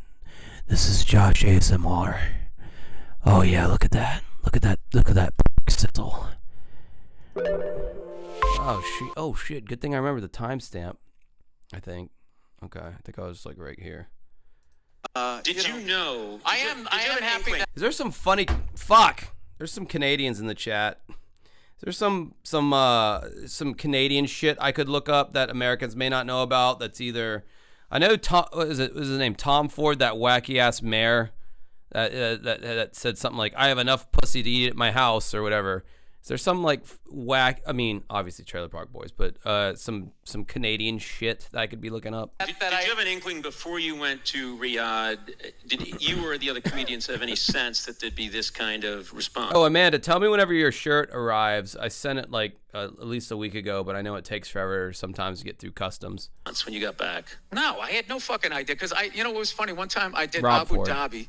And one person texts me, "Oh, you're going over there to get that blood money, right?" And I go, "Hey, just for the record, I'm also doing London, England on that tour, which is arguably the bloodiest fucking money out there." So there's like that element of racism to it, where if brown people are doing it, it's fucked up. If white people are doing it, whoa, what are you talking about? Almost like sports. So, yeah, my team doesn't cheat. Your fucking team cheats. So, I mean, if we're gonna do the blood money game, I think the only countries I've ever played in that is clean money was New Zealand and I think Iceland. But then Iceland is weird, where over there they have an app, a dating app that doesn't say, if you're related, it's how. Because they're all part of the same thing over there. I'm straight. That's not a joke. It's not a joke. It's fucking true. Yeah. Look at you guys. Oh, now he's going after Iceland. Now I'm really upset with that place. I don't really quite know where it is. Next to England. Is that it? No, that's Ireland. Dude, Bill Burr is like coming off as so annoying in this fucking video. Sanctimonious would be the word that comes to my mind. Isle of Man, that's fucking Iceland. So, no, I'm part of I don't give a fuck what all these phony fucking people are saying. My thing is I go. Thanks, Pencil Punk. I didn't realize that you left. I gotta be honest. If I'm being honest with you right now, I did not realize that you left. But I'm glad you're back. I don't know why I did that weird lean in there. Sorry. To perform in front of fucking people, and like as I've been traveling the world, I want to see more of it. And the thing that I loved about going to these Arab countries is that their sense of humor. They're silly. They're really silly. And I'm a silly person. And like Anchorman type of shit. When the fuck has Bill Burr ever said he's a silly person? He was on like 2 podcasts with silly people, Theo Von and H3. He was not silly. He was a fucking hard ass, borderline asshole. Granted, Theo Von asked some really stupid fucking questions. Like, I don't like Theo Von in general. Theo Von's like, "Yeah, man, you keep a gun in your helicopter?" And Bill Burr's like, "What kind of I'm not. Do I have to really answer this question?" Theo Von's like, "What? Oh, gee, oh shucks. I don't know. I'd keep a gun in my helicopter if I had one." Fucking hate Theo Von, dude. I hate that aw shucks Southern boy. Fucking, I don't like it. I don't like it. I don't like him. I heard he bombed in his Netflix special. I'm happy about that. I pray for him and Bert Kreischer and Tom Segura's downfall. Anybody in the Rogan sphere in general, I just hope they just all just go away. I am so. Give me more. This was his Stefanik Hakius or whatever his name is. That Stavros Hakius. That guy's fucking funny. Give me more of that guy. Oh my god! I just remembered something that I thought was funny that they did. He did a podcast called Cumtown. Steven Seagal. Oh yeah, we got to watch that. That shit's funny. Yes, we are watching this. Oh my god, this is so fucking funny. I believe Stavros was a part of this gang here. It's so fucking funny.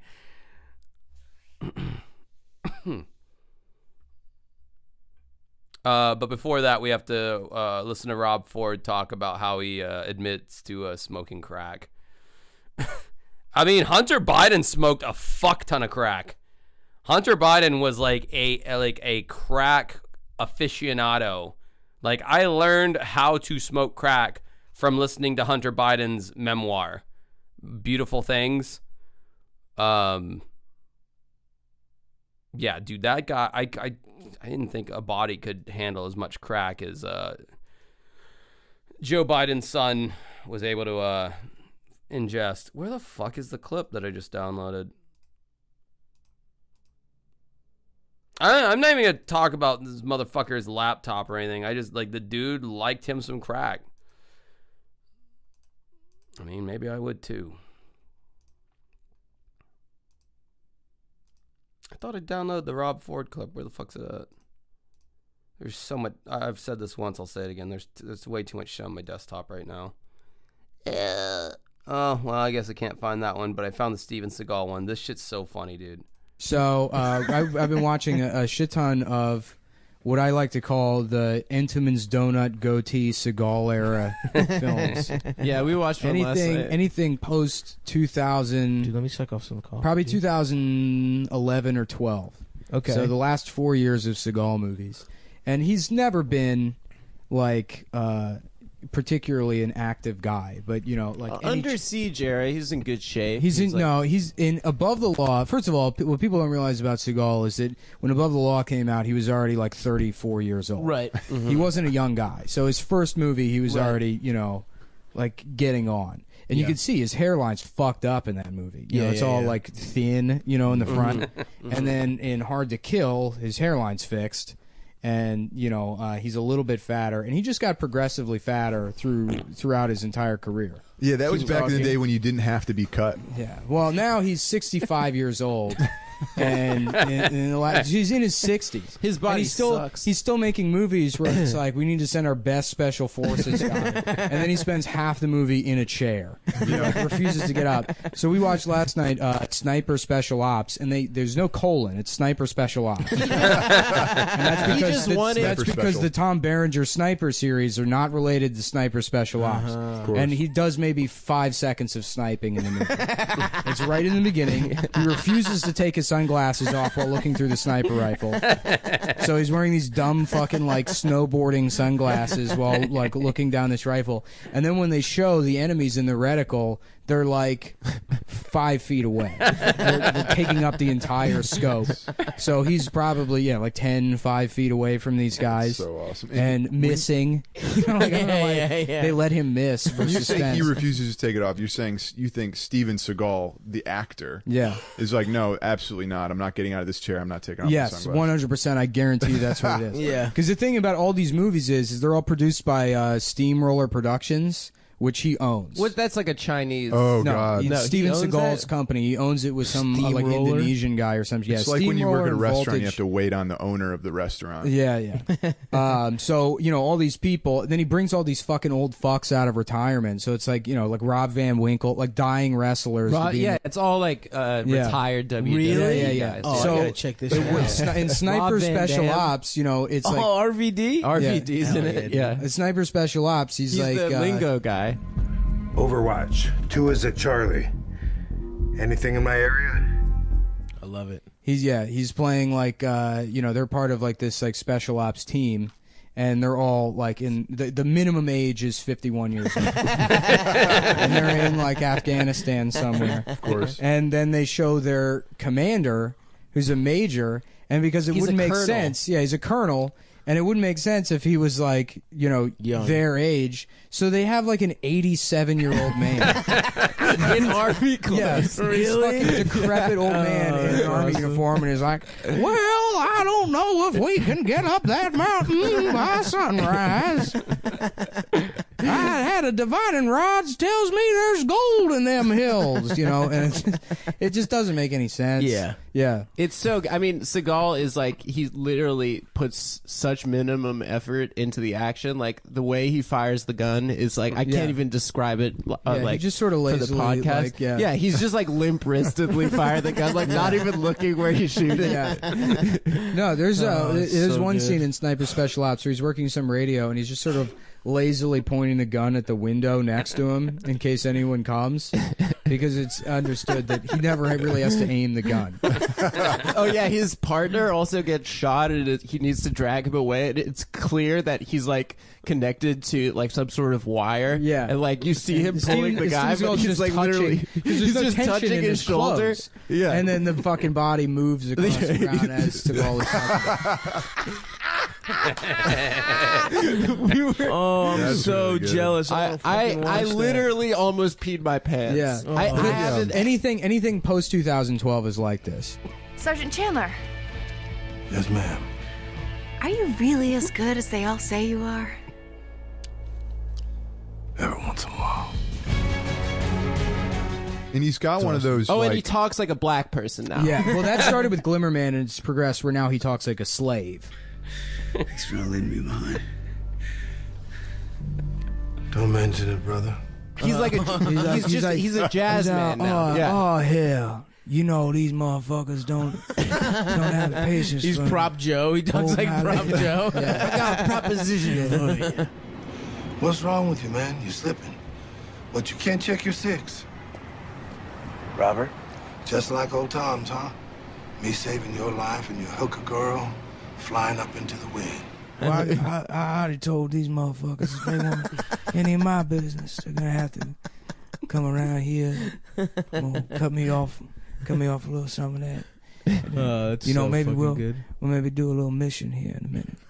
He should play a like, black no, guy in the Steven. next. Yeah, he should. Well, he plays a black guy in Glimmerman. That's like for whatever reason he stops being Chinese and he's black in that movie. I'm confused. We got the badges, we got the guns, we got a screwdriver.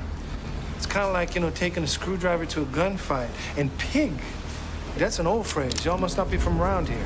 Y'all must be from another country or something. What's on the queue is Asian Connection, which I want to watch with him. Oh my god! What a fucking retarded name. Yeah. I wonder what the connection is in that. What it's referring the to. connection between Steven Seagal and the dialysis machine. All right, so the thing about, like, people keep talking about Steven Seagal's music, like songs from Crystal Cave or Skull Cave or whatever it's called.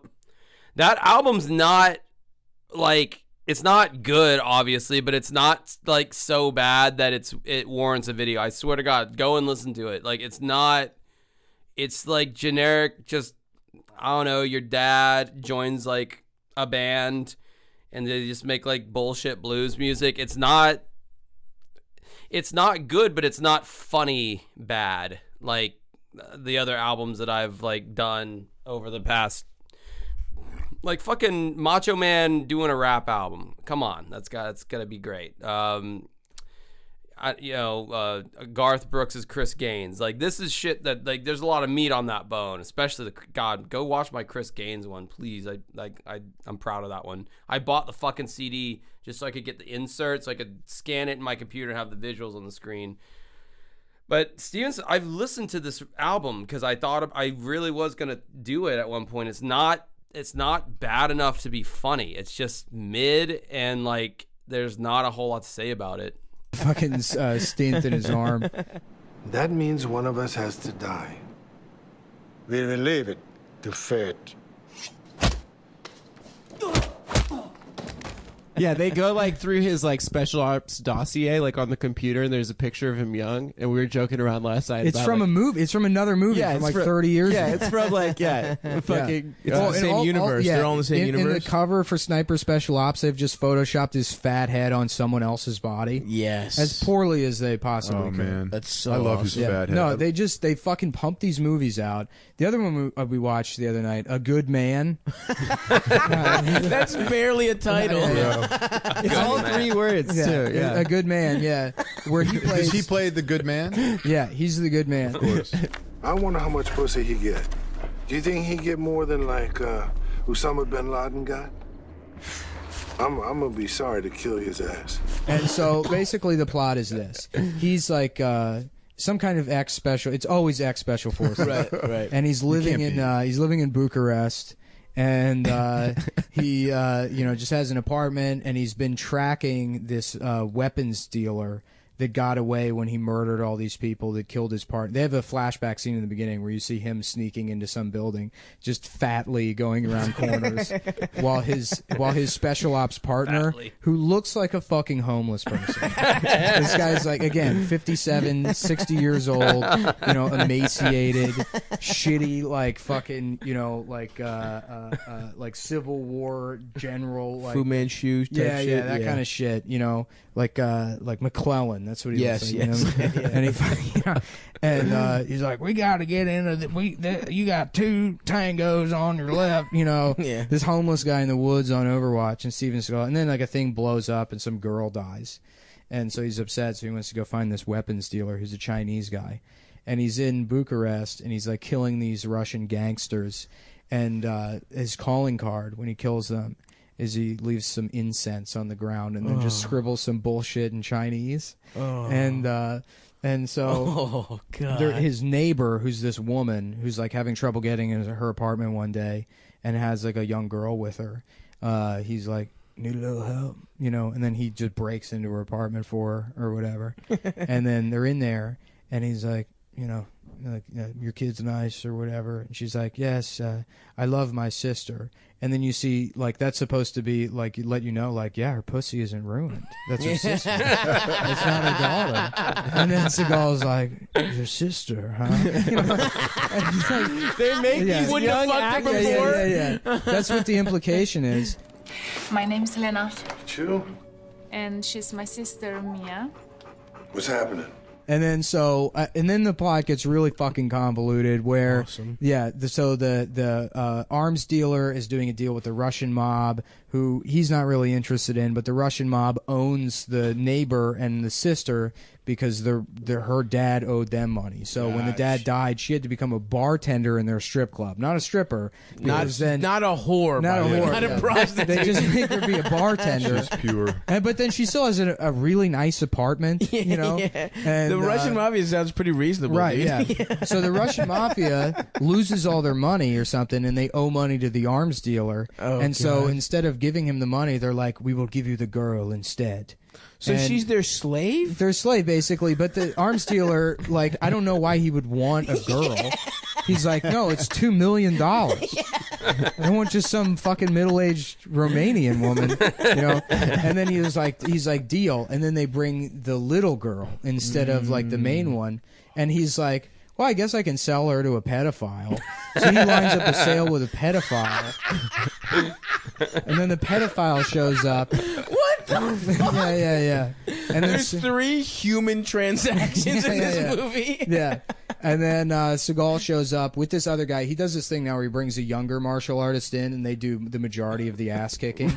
Then, so Seagal does barely nothing. Seagal meets the younger guy, and he's like, all right, I'll help you, but you got to do everything my way. And then the guy does everything for himself. Seagal does literally nothing. They save the guy, or they save the girl, and then at the end of the movie, the neighbor is just like, you know, basically like, well, I can't thank you enough, and then he just fucks her. He just fucks the woman, even though there's been no romantic connection between the two. He's older than her by 40 years.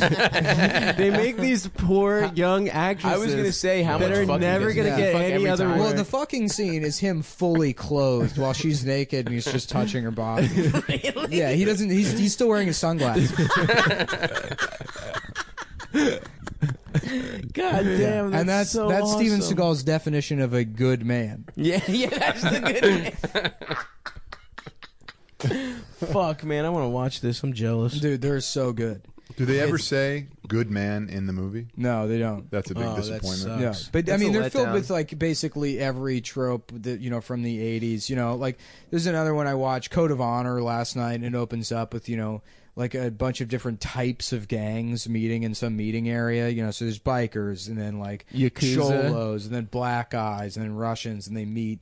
And they, of course, have briefcases, and they're like, you got the stuff, and it's like, I want to see the money first. Right. And it's like, I don't even know where you buy a suitcase anymore. Yeah. Like how much the props department spent days looking for a suitcase to put that money in. Yeah, well, you I can't was tell saying, me. I tweeted at him, I really want to write a movie where Steven Seagal kills James Bond. And I don't You want to get license Putin James to produce Bond. that, yeah. You could make Yeah. that in Russia. And there could He's be best friends with Putin already. You could do it, and you just imply really heavily that it's James Bond without. No, ever I saying want to it. use the name James Bond. Who's this James Bond motherfucker? Nobody says their name twice to me. I'm Guilan Jin. Can we just make a shitty action movie? Yeah, maybe. That would be awesome. As shitty as those movies look, they still cost probably $4 million. I know, $5 but million. you know what I'm saying. Just like Whatever, let's dude. do We a just- feature length. We'll rent some Humvees. It's not that Yeah, hard. yeah.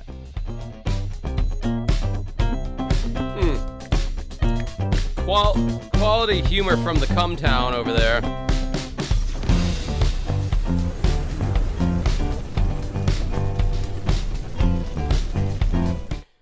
Hey, what's up, guys? Metal Jesus here. I hope you guys like my video. I hope you like my live stream. I know it got kind of crazy at the end there. Yeah, I'm really looking forward to this Justin Silverman video where I'm going to be exposing how much of an edgelord and how creepy he is. But until next time, I think this might be the end of the stream. I hope that you catch the Justin video. If you don't, it's fine. You'll be able to listen to it later on after I upload it. But gotta say, I'm excited to see what might resurface, what might show up and rear its ugly head. But until next time, you guys, this has been Metal Jesus. Thank you guys. Have a good rest of your night. Good night.